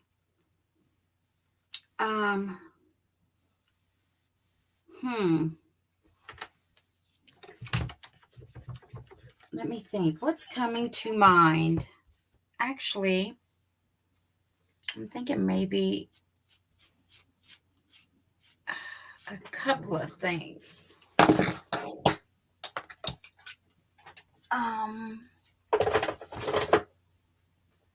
See, what I had planned for tonight when we were talking about mediums and such, I had done this here one afternoon crafting with Mary. So I was wanting to pull out, this is the Rust Effect paste kit by Finnabar. And what I was going to do tonight was I was going to try and do this, but also add in some of the patina colors from Finnabar. You know, that the patina kit that she's got in the effect paste. But we had to use embossing powders, and I couldn't think of any way. I guess I could have embossed any one of those gears or something.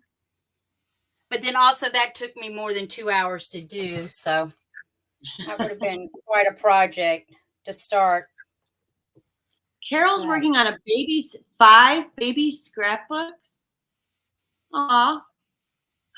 4 babies in a year. Aw. Wow. What Minda's fun. relaxing. Babies are so much fun. Yeah. Minda says, went to church rummage sale and garage sales today. Good for you. Danielle is working on a tag with texture and liquid acrylic. There you go, Danielle. Kathy Berg is dyeing some ribbon to put on her tags. Wow, so y'all are crafting. That's great.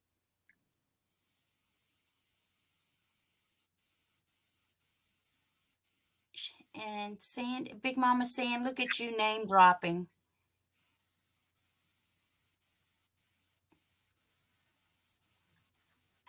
And Lori.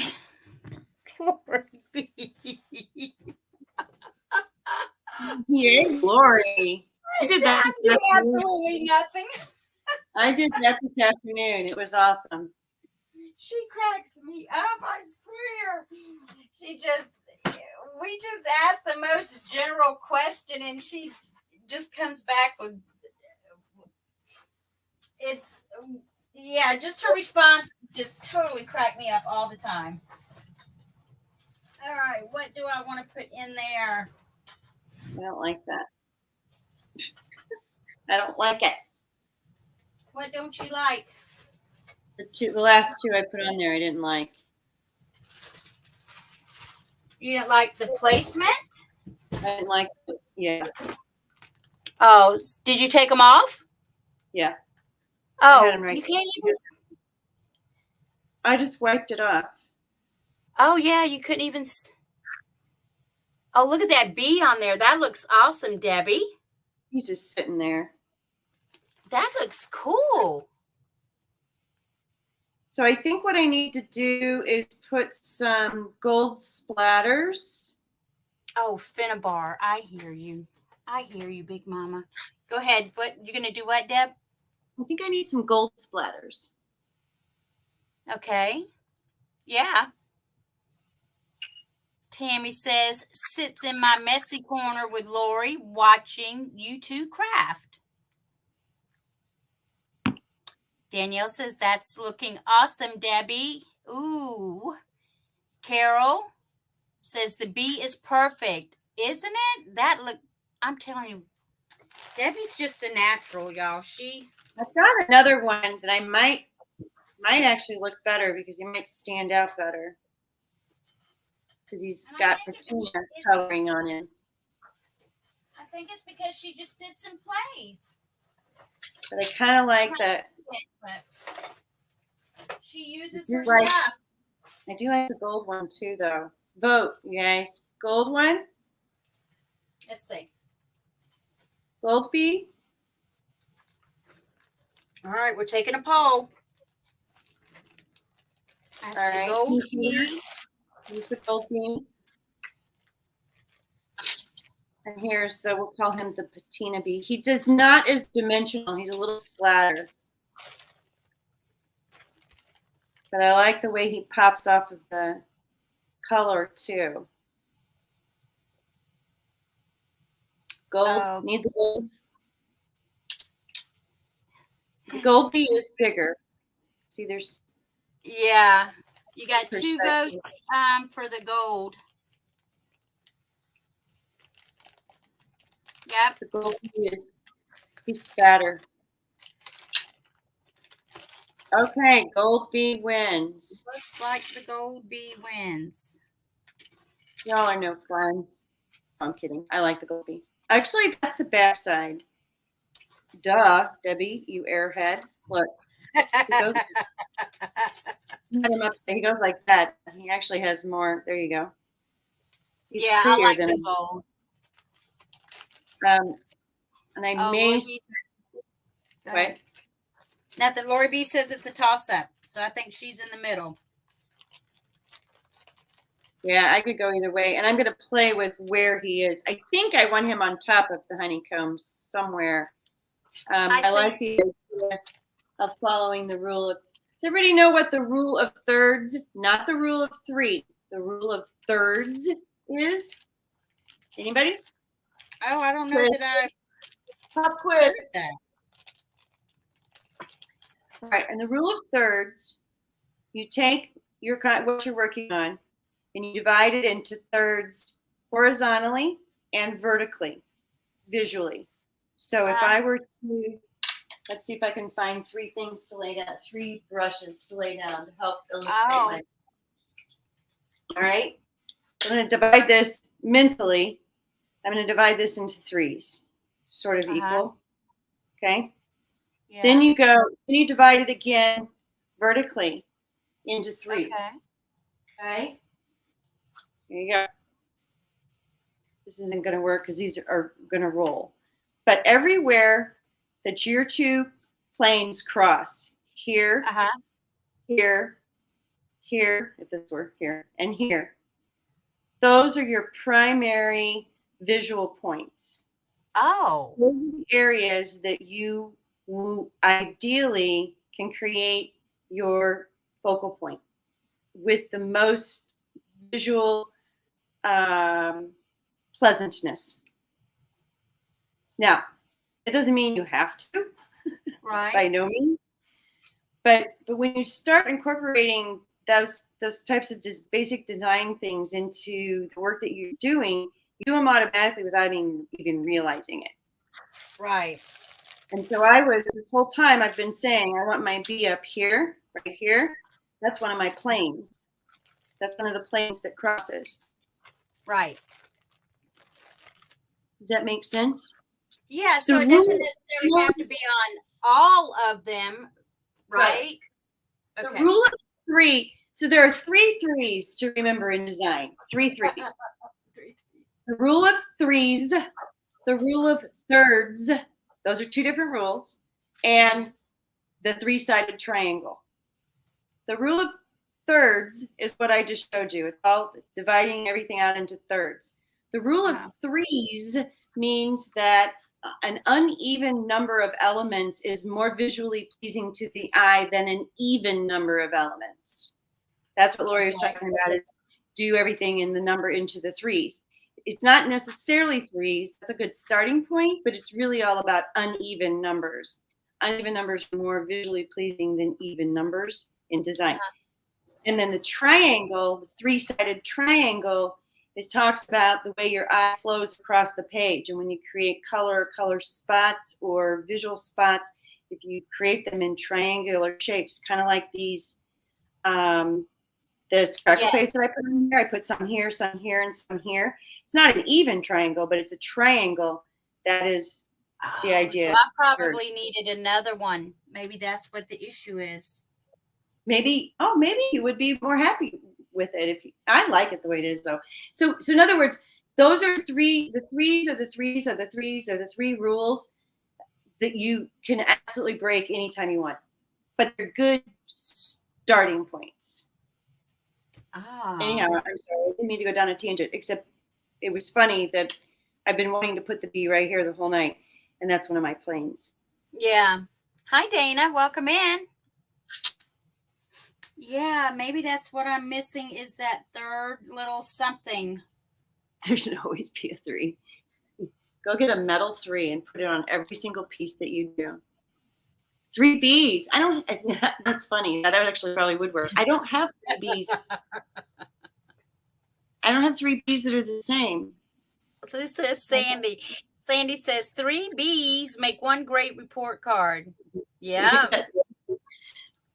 3 A's is better, Sandy.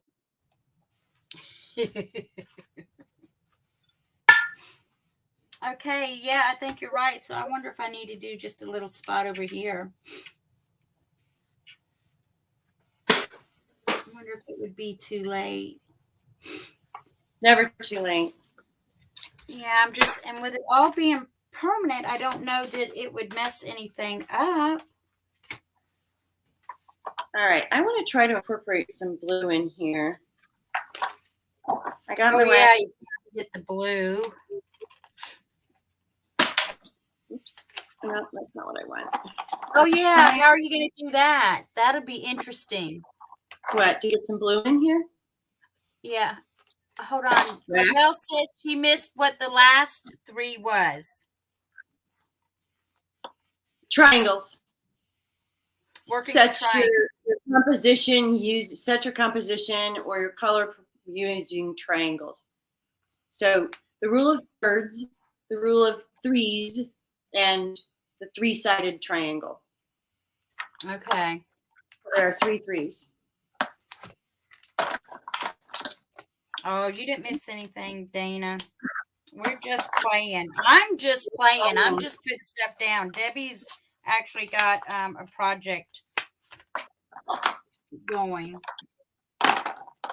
I don't know if I'm gonna like blue velvet. I think is got a little more purple undertones to it than. Oh, and that's an antiquing wax. Nope. Yeah.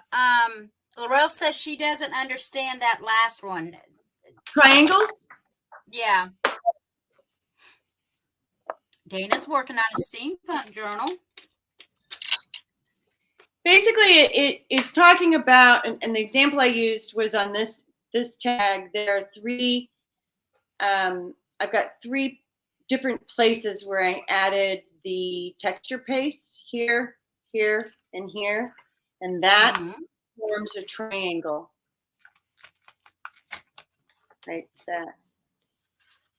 What it's talking about is the way the eye flows across the page. The eye goes from left to right and top to bottom, but then it automatically grabs hold of and moves into a triangular shape in that left to right, top to bottom motion. Okay, so like the placement of each of those created the triangle. Yes. Hold on 1 second. Okay.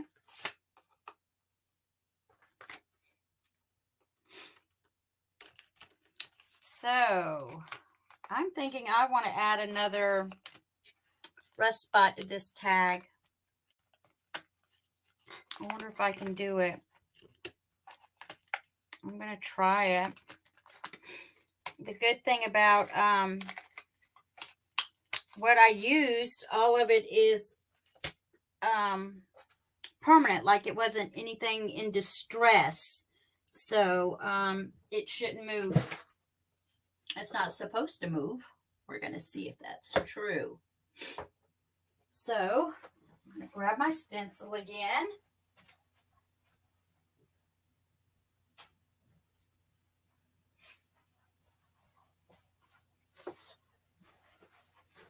And let's see. Let me dry it off a little bit because I threw it in a pan of water. Oh, Lordy, I'm by myself and it's quiet. Y'all know how I don't like it to be quiet. Laurel would be having a fit right now because she would be saying, oh, it's too quiet. So my question is, Laurel says got it. So then the question is, do I want to go up here? I'm back. Sorry about that. It was my next door neighbor. My phone rang is my next door neighbor, and she's pretty old. And if she calls me, I kind of stop what I'm doing Yes. there in case she's calling for assistance. Right. She wasn't, but you just never know. So anyway. Right. Okay, I got some blue. Hold your breath. I'm Let's see. gonna put some blue on here somewhere. I just don't know where yet. I think what I'm gonna do is kind of like what I would normally do with patina. I think I'm just gonna kind of come into a couple different spots and add a little bit of blue. Oh, Along okay. like that, maybe. That's a little much. Hey, Lucy, welcome in. I think that's a nice flow of non-rusted spot. Oh, thanks, Lucy. I know, I was just thinking if I add another one, it's really not going to give it the triangular shape. Yeah, it does. If you have three, put it up it's going to be a triangle. It's going to be in the shape of a triangle. You drew a line from one point to the next. It wouldn't be an even triangle, but it doesn't have to right. Okay, so I'm thinking maybe the bottom because I would want to probably put my focal point to the top is what I'm thinking. And welcome in, Lucy. It's been a minute since I've seen you. Hi, Lucy. Well, it's been a minute since I've been on, but oh, sorry, my phone rang when I was Laurel. Did that make? I hope I made sense. yeah, Laurel says she got it. And those are rules, to be broken.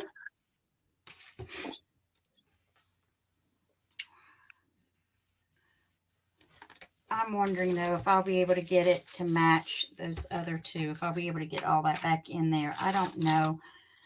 Oh, I'm afraid I'm going to mess it up now. Should I just leave well enough alone or do I add it? You're overthinking it. I am. Just play. Okay, I'm going to stop before I'm just afraid I won't get the new one that I put on to match up to the others. Oh, from a color perspective? Yeah. Then don't mess with it. If you do you, make you happy. I'm trying to do me, but that's the problem.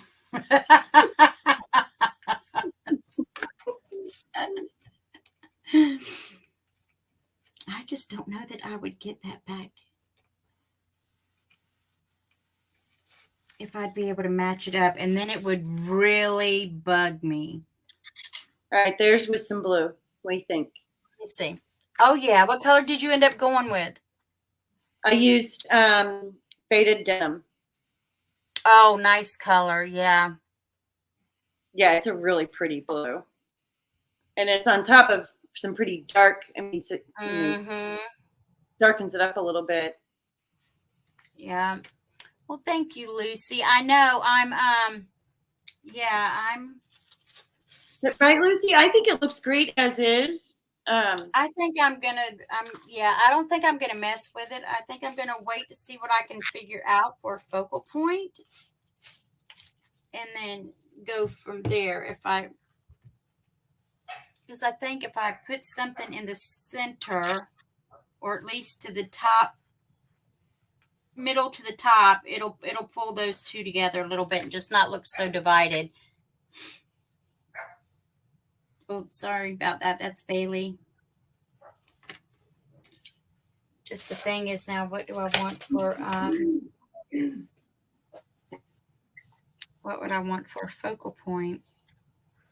All right, I'm gonna excuse me. I've got a problem. Okay, what are you doing?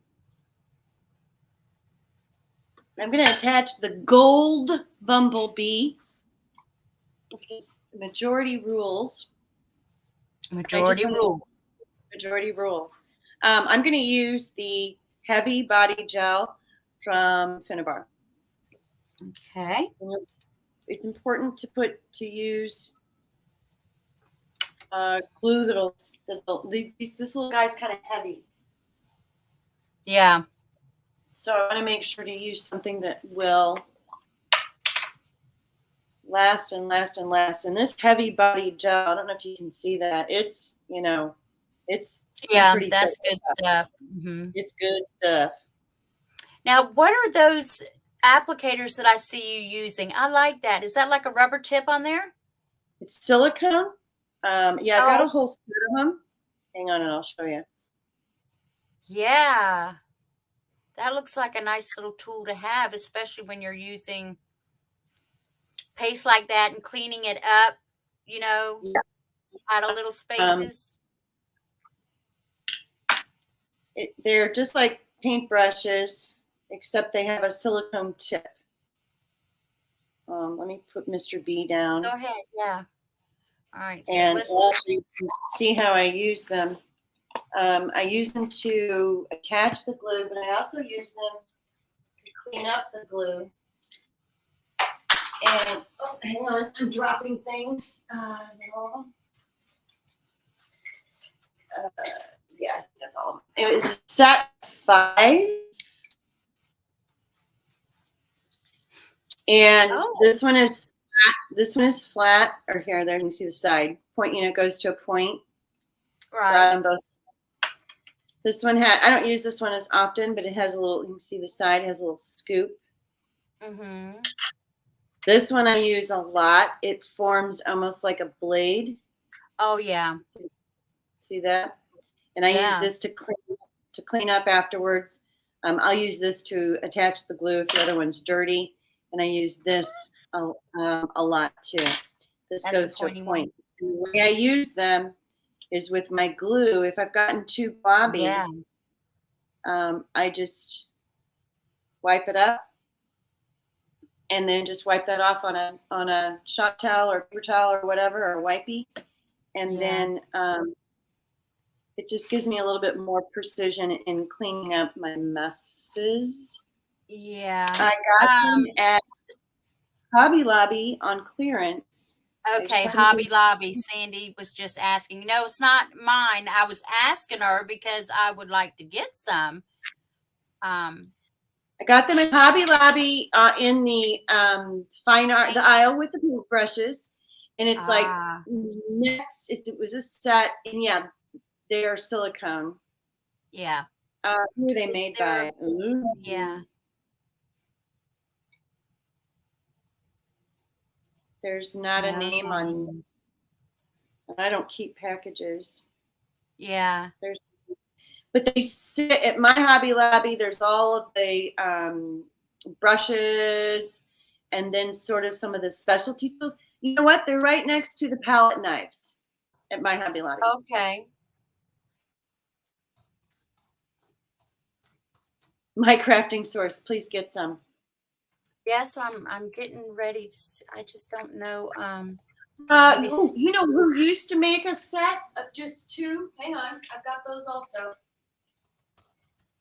They're a little different. It might be easier for you to find them, Michelle, is Dina Wakely.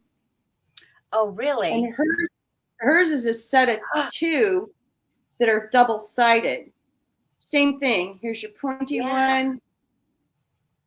If they're still available, that might be easy. I think I have seen those. You can tell by looking at mine. I've had these for a really long time, so I'm not sure if they're still available. The other ones I have are sort of new. Gotcha. But you can use I use them a lot with glue, but you can use them for mark making. You can use them, there's just a whole lot of different things you can use them for. Right, I've got plenty. I don't need all of them. Oh yeah, sometimes clay tools. It's a good. Oh yeah.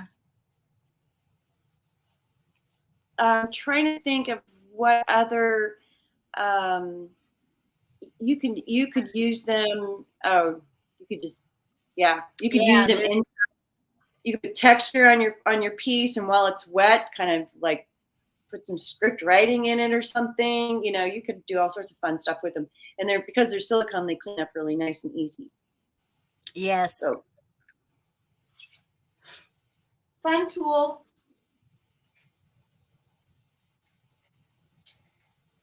I don't Yeah, know I if Mr. don't, I don't see any by Dina Wakely at my place. No, okay. They may not. What do they call? It's okay. It's I was just curious if they were out there somewhere. I'd like to get them. I do see some. They call them silicone spreaders. Let me see what these look like. That was intelligent. Let's see. Oh, they're also good for. I see some here that says silicone tools are the perfect way to get amazing detailed resin projects in no time. Yeah, they would be good to like spread your resin into the small areas of the mold. Oh yeah, I use them for that too. I forgot about that. Trying to think of what else. I just that's why when I saw this set at Hobby Lobby, it was actually on clearance. I nabbed it because I use the other ones for so many different things. They're just always they're right next to brushes, and there's just a ton of different things that you can use them for. And you know, matte medium dries clear, and you don't have to clean up your sort of mess necessarily. But yeah, It is nice. Yeah, it's a nice tool. I just don't want I don't want clumps. Right. Yeah. I'm hunting, guys. Oh, okay. I could they do have them from Ranger, so I could get them from Oh, Ranger. The I Dina never saw. Wakely ones. Mm-hmm. Oh, the same one. Cool. Yeah. And they're very reasonably priced. Okay, I'll put those on the list. I'll see if I can't get some of those. That would be a nice little, those would be nice little tools to have. Yeah, it says ideal for creating unique marks, textures, and effects in paints and other mediums.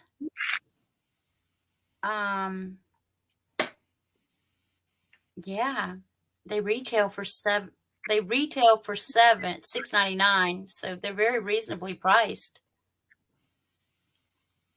Yeah, I don't think I don't remember paying very much for them. If they were very expensive, I probably wouldn't have bought them. Okay, there you go. Lucy says Amazon has some that are called Clay Shaper Set. There you go. Cool. Oh, jelly plates. That's a good idea. I don't have a jelly plate, Kathy. That is the one thing that I have avoided. Yet to venture into. And yeah, and I'm continuing to attempt to avoid it. So I don't have a jelly plate, but that's an excellent idea. Yeah, yeah, cuz great birthday present. You know, my birthday's not far after yours. Just saying. Oh, wait a minute. They did.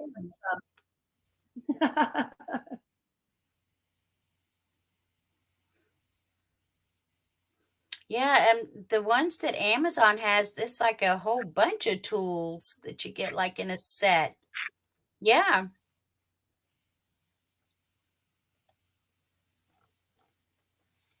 Cool. Yes. Thanks, Lucy.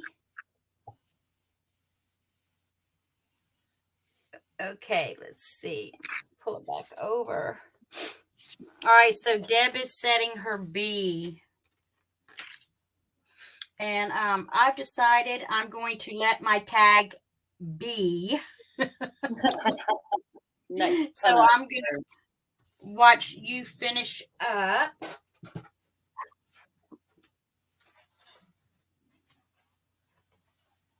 I think the only thing left to do is I think I do want to put some splatters on this one. But I don't necessarily, and I want to put gold splatters. So let's just play a little. I probably should have done this before I put the bee on here. And he's not dry yet, so I'm going to try to be careful and not lose him. Actually, what I can do, a little piece of paper here, cover him up, I think. Oh, you're going to do some splatters now? Cool. Yeah, I think so. I'm going to splatter. And I I may ruin it. We'll see. Hang on, I need to get a new brush. You're going to do gold ones, right? Yes. I don't think it'll ruin it. I can't find. Okay, here. Here's. You don't have to use a fan brush when you're doing splatters, but I like using a fan brush. I'm going to use this is Finnabar acrylic paint gold rush. And I don't Gold think it's rush? going to. Yeah. Yeah. Pretty You just want to color. water that down a little bit. Watering it down here. I guess I could put this in camera. And I'm using a fan. And this is where I ruin clothes. Let me just take this over. I don't know if I'm going to do that. Oh, whoops. Yeah, well, started off just wonderful there. Dripped on me before I had a chance to actually splatter it. Wait, hold on. Hold that thought. Nobody move. Don't do what I'm doing. Oh, you got too much on the brush and it dripped? Yeah, it dripped as soon as I held it over and started to do it. Hey, Eileen. Let's try this again. Are you going to do the beeswax? Oh, I forgot about that. Oh. Yeah, I am. Oh, somebody's been paying attention. Yeah, thanks for keeping me honest. All right, hang on. Let me put a little bit more splattering. And I'm trying to, there we go. I just want it to be subtle. Oh, no, you're good, Eileen. Glad to see you. I'm glad you popped in. Okay, I think that's enough. I always say that. I think that's enough. Tap, tap, 3 more times. All right, we're stopping there. And it is, I don't know if you guys can see it, but it's pretty subtle. Yeah. I didn't do a lot. It sounded worse than it was. Okay. Lurk away, Eileen. And then we'll do this, and then we're probably about wrap-up time, right? Okay. Oh, wait a minute. I have gold splatters all over the place. You're fine, Eileen. It's just when I see you pop in chat, usually, it always brings a smile to my face. I like it when you pop in. And Sandy says the 3s threw us off the trail of the beeswax. Yeah. Lucy says something on the left side. Sandy. Shouldn't have even started talking about the 3s. Okay. If you joined us later, earlier this evening, I was talking about this is Wow Mixed Media Embossing Brush by Seth Apter. And Michelle is gonna get a couple of these for her shop. Yep, they're in the cart. It's embossing liquid with it looks like a fingernail polish brush. Okay, you see that or not? And so one of the things that I love to do, and I've only ever done it specifically with Seth Apter's Vintage Beeswax Embossing Powder. And oh, you're being I see that. Vicki. I've never, and the idea is that it looks like wax dripping down. So here I go. And there's not an exact science to this. Except basically what I do is I just really load up this brush and pick up my tag, and I'm going to drip it. I'm going to hold my bee on because he's still wet. I think I'm going to drip it from down below. Oh, hold on. Let me put you up. I got it. Oh, come to your right. We can't see you. I got to, there you go. And I have to tip this sideways so you can't see it, but hopefully you can see my liquids. I'm just going to keep playing with this until I like the drips. Oh, okay. So that's like full drips. Yeah, I'm doing major drips, and it'll drip even more when it's heated. Yes, Lucy, I think so too. I think I'm going to put something else on the left side also, as soon as I figure it out. And hello, Vicki. Thank you for joining us tonight. And thank you. We're just playing tonight. Deb actually had a project. She's got a project that she's doing, and I'm just was kind of playing with stuff. I think that looks legit. Like it's kind of coming off of the. Now I'm just asking, is that going to like harden up once you emboss it? Yeah. Okay. Well, I mean, I know it'll harden. It just looks like a lot, and it is. Okay. It is. Yes, I'm winging it. Okay, and so I'm guessing the embossing powder will cause it to become solid. Mm-hmm. But it's also going to create, it's going to be textured. It's going to have a texture. Okay. Normally I would do this before I put my bee on. Yeah, like dripping honey. That was the idea, Vicki. That's what she had in mind. I think it's a cool idea. And I usually end up doing it twice, heating it up twice. In this case, I've got my drips and you can kind of see where the powder is sitting there. See, these drips are kind of at an angle. I'm not in love with that, but I'm going to go ahead and heat this up, and then I'll drip some more down in that area to fix that. Yeah. But I'm going to go ahead and give me 2 seconds. I got to put the dog outside. Okay.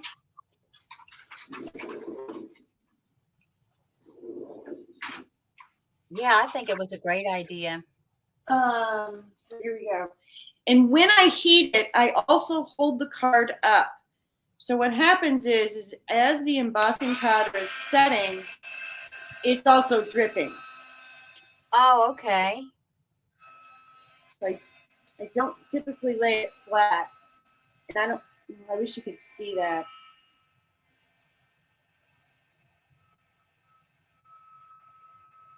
Oh, yeah, I see it running. Yeah. See it running? Yeah. It's going to drip off the page here in just a second. You can see it dripping. Mm-hmm. And you use the beeswax embossing powder, right? Yes. Yes. Vintage beeswax. And I just wipe see if anything got on the bottom. And now, you see it? Oh, yeah. Oh, yeah.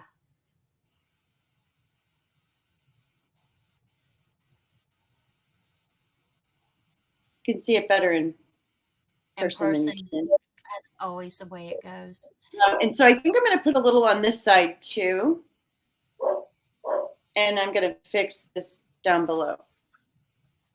Eileen says that is awesome. Isn't that cool? I never would have thought of that. Lucy says that's awesome. They're really liking that idea. Danielle P, love it. Yeah, isn't that cool? Thought I missed here.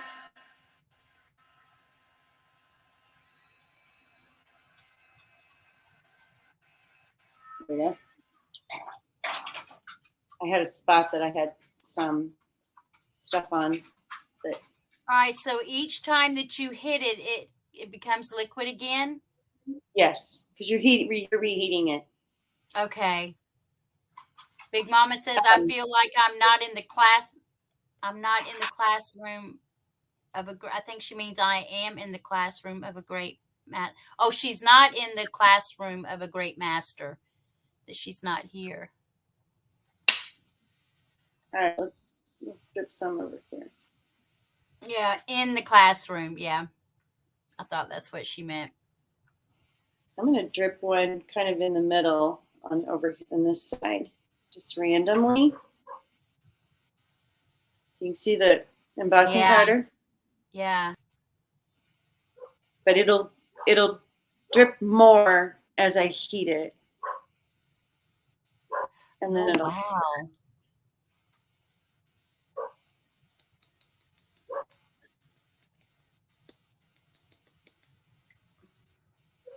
Now, Debbie, is this something that you would actually use on the inside pages of a journal, or would you kind of use it on the outside, it being a thick tag like that?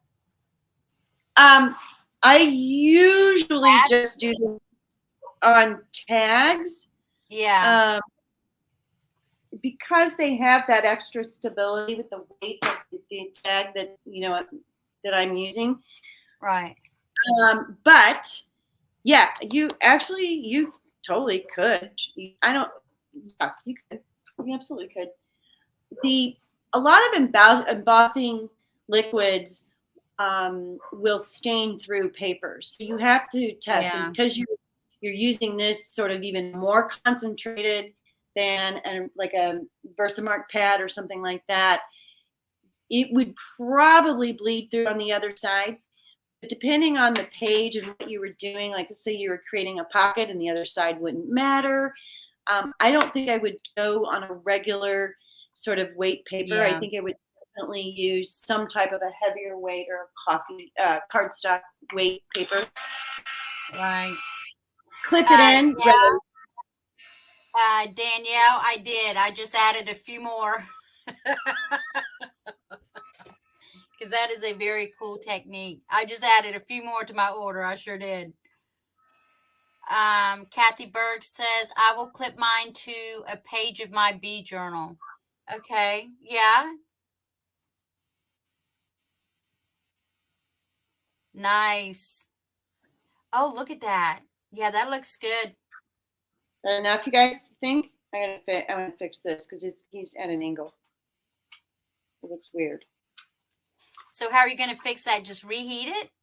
No, instead of doing drips this time, I'm just going to kind of fill. I mean, I'm still using a lot, but I'm just going to fill in a little bit and just sort of play. That's the cool thing about this particular product is because you have a brush.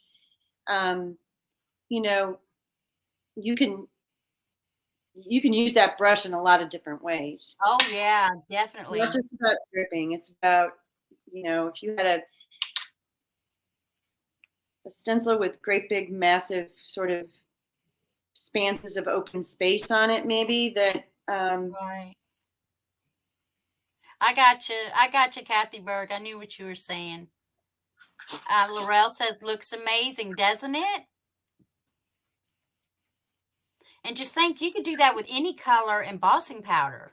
And yeah, cool. I've just always done it with the vintage beeswax, just because it's clear, it's translucent. You can see through it. Oh, okay. So it has a cool effect with your color underneath. Like right up here. Yeah. That's on top. See, the blue is underneath, and you can see through, and you can still see the blue. So I'm not covering up my bottom layer. Yeah. So do you think it would work with? You would get a totally different effect with a different type embossing powder, though, right? You would get like a full coverage type look. Hang on. We'll play. We'll find out. There. I feel better about that. Yeah, I can see now what you mean about the translucency of it. All right, let's see. What do I have around here? Sorry, I didn't mean to send you off down a rabbit trail. I'm just gonna get. Let me get a plain Let me get just a plain piece of cardstock real quick. Yeah, I like the vintage beeswax too. That's a really cool effect. That's not something that you would I would not expect to see something like that, but it really, really adds to the piece. Well, and it's hard to show because it looks, it's just hard to show. Because we're still seeing the layer under the color layer underneath. Right, let's I'm just going to do this on white. Here, hang on, let me make this smaller. This is a piece, this is like a backing from a piece of packaging. Yeah, me too. Kathy Burke says, I've never seen anything like the vintage beeswax. Lucy says, I've never seen it used, but I like what I have seen being done with it, right? And Sandy says, such a wonderful tutorial. That is one thing about Debbie. Yeah, Debbie goes all out explaining. She's a very good teacher. Okay, I'm gonna drip this just like I did before. I'm just gonna drip it from the Sandy. Sandy says, I'm feeling just a wee bit smarter watching this, right? Look, Debbie's Mom. very patient too. Yeah. Lucy says Debbie is brilliant. Yeah, I love to watch her. I'm not. Thank you. I'm not, but thank you. Okay, you can see where. Oh, that's good. It's got the tint, so you can totally see it. See my. This is, I grabbed Seth Apter's Baked Texture Dirty Sand. Dirty Sand. Okay. Okay. She is brilliant. Don't let her talk like that. She's just very good at what she does. I am among, I know more people more talented than me. Okay, so now here's what it looks like on there, which is kind of ugly. All right. Now, I'm really curious to see what this is going to do, given the way that texture, that baked texture does. See it dripping? Oh, yeah. Now, I'm going to actually go backwards because... Hey, Pearl. I overheated it. What did it do? Start bubbling? Yeah. Oops. Let me pop the bubble. A couple bubbles here. It's really very sandy. Yeah, see, mine started bubbling a little bit too. Oh, what did I do with it? Okay, look. Here's your envelope, right? Hold on. Pause. We're taking a station identification to show Michelle how easy this is. Your pouch sits straight up and down. All you gotta do. Done. Yeah, I would hit that and knock it right over. I did hit it. It did not knock over. Okay. Now we'll return to our regular program. Our station identification break is over. It didn't work. It's cool, but it's not as cool as the vintage. Is the beeswax color. This is where I burnt it right over here. So sort of just right through there. Yeah, it's not as cool as the beeswax. Kathy Burke says if you hold it further away, it won't bubble. Yeah. And we're glad you popped in, Pearl. It's okay. We totally understand. So, yeah, I think I like this. Yeah, the translucency of it. Yeah. I think that's sort of its charm. Right. As far as doing it is in like a drip. Yeah. Mm-hmm. But that embossing, what am I saying? The embossing fluid that you've got, that's really cool to have it like that in a brush, though. Yeah, and that's just one way to use it is the drip. Yeah. Keep it in.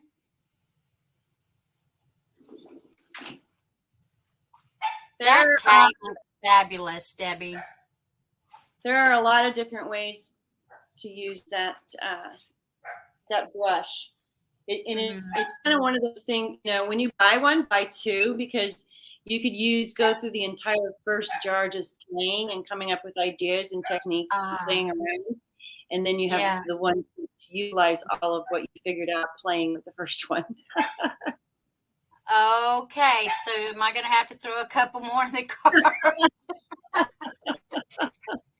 Danielle says, I love when Debbie teaches. Thank you. Oh, thanks, Danielle. Okay, now Lucy, that's a good question.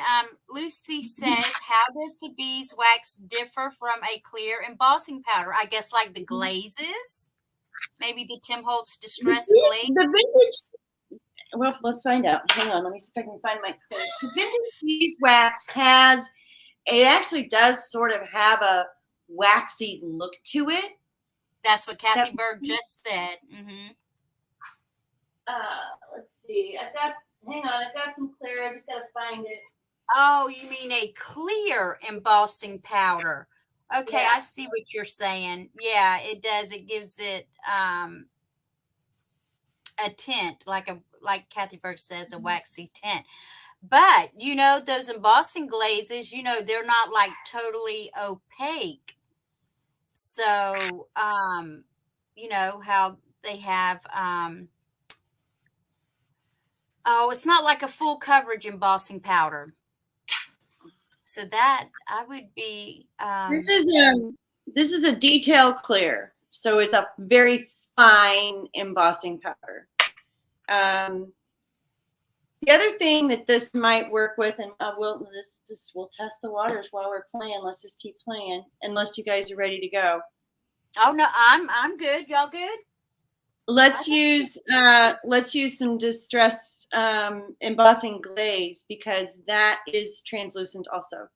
Yeah, I'd be curious to see that. I'll do both. I'm sorry, Deb. You've got tomorrow's Sunday. You don't have to work tomorrow. No, I'm good. Okay. No, this is my. Kathy Bird says, I'm gonna brush this one on, just so that you guys can see how it's brushed. And can you catch the light? You see where well, I did. Trust me, I brushed it on. Kathy Bird says, do I dare say it almost makes something look encaustic? Yeah. It's a nice, I would call Seth Apter's Baked Texture Vintage Beeswax a decent substitute if you like the encaustic look but don't like the expense or want to learn how. Okay. I've not gotten into that. That's not something I've tried yet. I'm not even really sure what it is. I actually am. I just picked up some supplies recently, so I'm going to you did? Yeah. I'm going to be doing some encaustic playing. Yeah. Oh. Yeah. Oh, let me know when you do. I'd like to get on with you and watch what you do. I think it's pretty cool. Okay, here's my drips. And I'm going to go ahead and do, so this is just a flat spread with the brush. These are my drips. And I'm going to do both of them with the clear. It's called Detail Clear. This embossing powder is about as old as I am. Well, the clear would definitely show what you've got going underneath. And I don't know, right, wrong, or otherwise. And I'm not, this has some static electricity. Okay, let me grab her, channel real quick for you, Eileen. There's some fine, this is a fine embossing powder, and it sticks to everything. So I was just cleaning up some of this around there. Okay, here we go. Kathy, I'll hold it further away. Oh, wait a minute. Close your embossing powder. Don't leave it open. All right, here you go. This is the clear. I should have put our channels, or their channels down in the bottom, and I totally forgot. There's Debbie's channel right there. So guys, if you're not subscribed to Debbie, go over, show her some subby love, and she's got a ton of content on her channel. I mean, just like what she's doing right here is how she does her videos when she's working on a project. Okay. But I think she does edit a little bit, so I edit a lot. yeah, you do, yes. But yes, just detailed. Okay, this is the clear. Hang on, I guess I blew powder all over. I didn't clean up before I started the heater, and I just blew powder all over my desk. Uh-oh. I have a little. Oops. This is why I edit my videos, so you guys don't get to see it. Live is completely different. All right, here you go. Okay. This is white on white, or clear on white. I probably should have grabbed a color. But over here on this side is just where I just used the brush and did not put a thick coat. On this side is where I dripped it. And if you see the back, it's coming, the drips are coming through. This is what I was talking about with the paper. And this is a cardstock. Ooh, okay. But does the effect work with the clear? Yeah, sort of. I still like the beeswax better. Still like the beeswax. Yeah, me too. So far. It just has a nice, it's just a different texture that the clear is not going to give us, or is not giving us. All right, now let's tear another piece of paper. We're going to do one more. Since I already have it out, I'll do fossilized amber. Okay.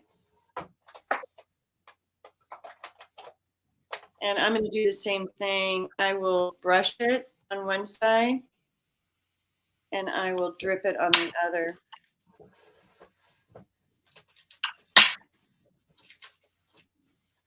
I think if you knew how to, if you were somebody who is talented enough to be able to draw, and you could take a brush like this and like make flowers or something. Ooh, I think this would be really cool with something like that. I'm just trying to think if there's a bunch of different uses. All right, here we go. This is fossilized amber. Okay. Debbie, thank you for the time, for taking the time to do this. I really appreciate it. I like learning with you guys too. I have never done this this test, so I like seeing the results too. You guys think of ideas, like, I don't know that I ever would have thought to even try that with a clear embossing fluid. To me, it was just always, it didn't expand my horizons. Right.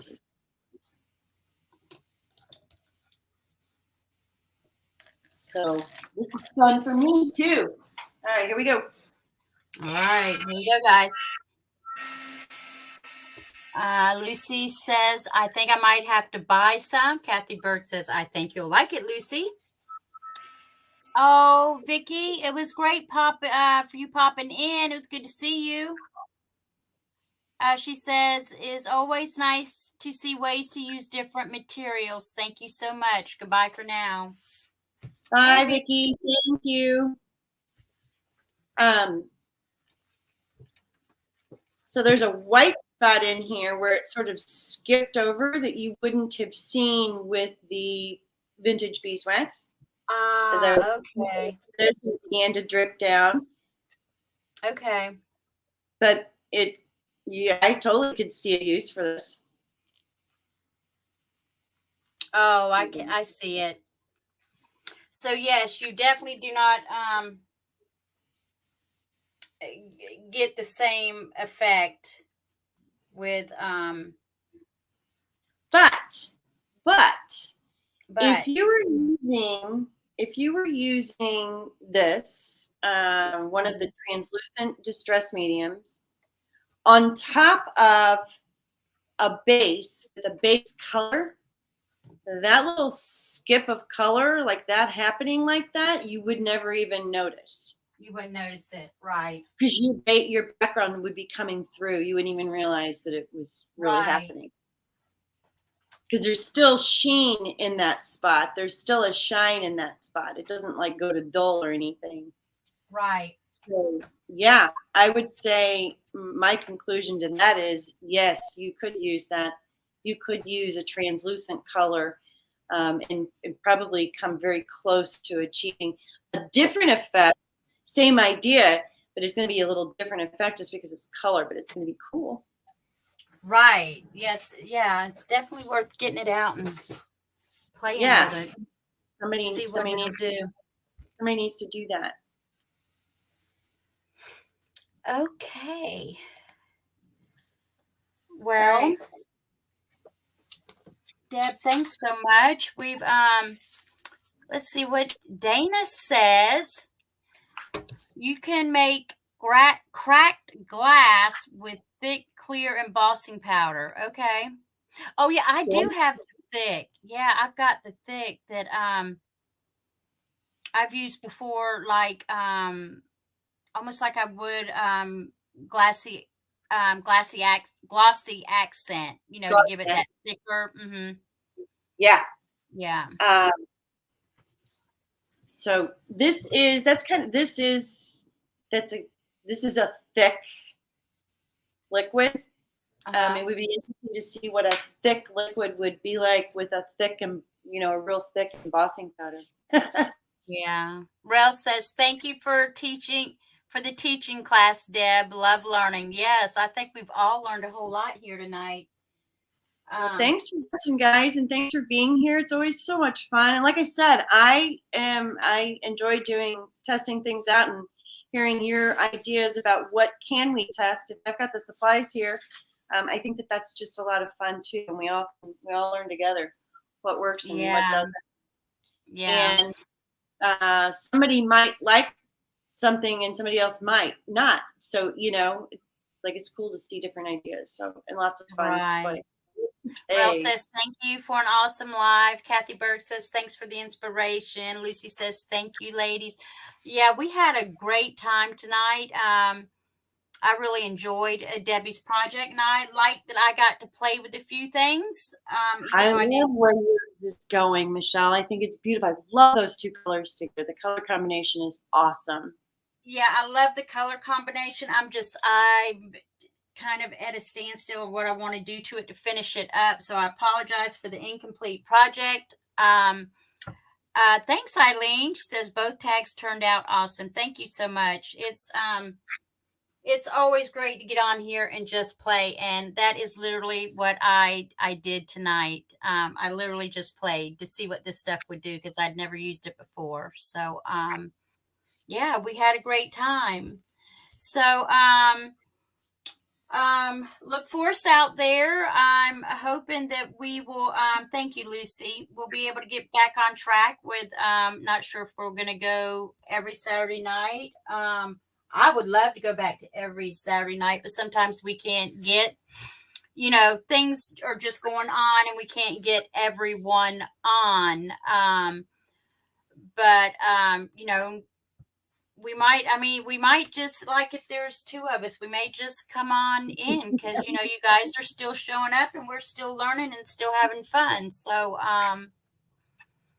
yeah, so look for us, if not weekly, every other week, Craft Squad on tour. And let's see, Deb, what have you got going on over on your channel? What are you working on? I just finished Use Your Wings, and so that is done. The final flip through is posted. I'm also working on periodically, I'm not going to say weekly, periodically I'll be doing a little 15-minute sort of shorts on mixed media beginnings. By beginnings, I mean starting from the very, very basic and just explaining what some things are, explaining what gesso is. Last week's was on matte gel medium and matte medium, and matte and gloss gel medium and matte and gloss medium. And you saw that I had the Tracy's Darling Bees kit printed out, if you were here when we started. And so I'm going to use that. It's printed, so I'm going to use it, which is why I was doing the bees one tonight. Just a little tiny journal. I'm beginning to pull some ideas together for the cover for that. And it's going to be a small one, like a 5x7 kind of small little guy, something I can get done fairly quickly. So after I do a really, really big project, I like a really small one right afterwards. Right. Yeah. No test tonight, Sandy. It will not be a test. Yeah. Yeah. Thank you guys, all of you, for showing up and coming out Michelle, and watching us. When is your next sale going to be? My sale is we are going on vacation. We are going on our Alaskan cruise for our 20th anniversary. That has been on hold since COVID hit, because the cruise lines have just opened back up. So I'm leaving on the 9th. We'll be back on the 17th. And then I'm pretty sure our hop is going to be, the hop with Johnny is going to be on the 26th, somewhere close to it. And then my sale will be either just before or right after. And the new website will also be up then. The new web, we'll have a whole new storefront. But I'll post everything in the group. So if you're not part of the group, please go to Your Crafting Source on Facebook and join. And yeah, we are stopping in Juneau. Oh, no. Yes, Juneau, Skagway, and then we're visiting Victoria, British Columbia. So, yeah, we're really excited. We're excited. Like I said, it's been on hold for almost 3 years, and so we finally get to go. So, but yes, thank you guys for coming out. And we missed Rel, we missed 1L and Amanda.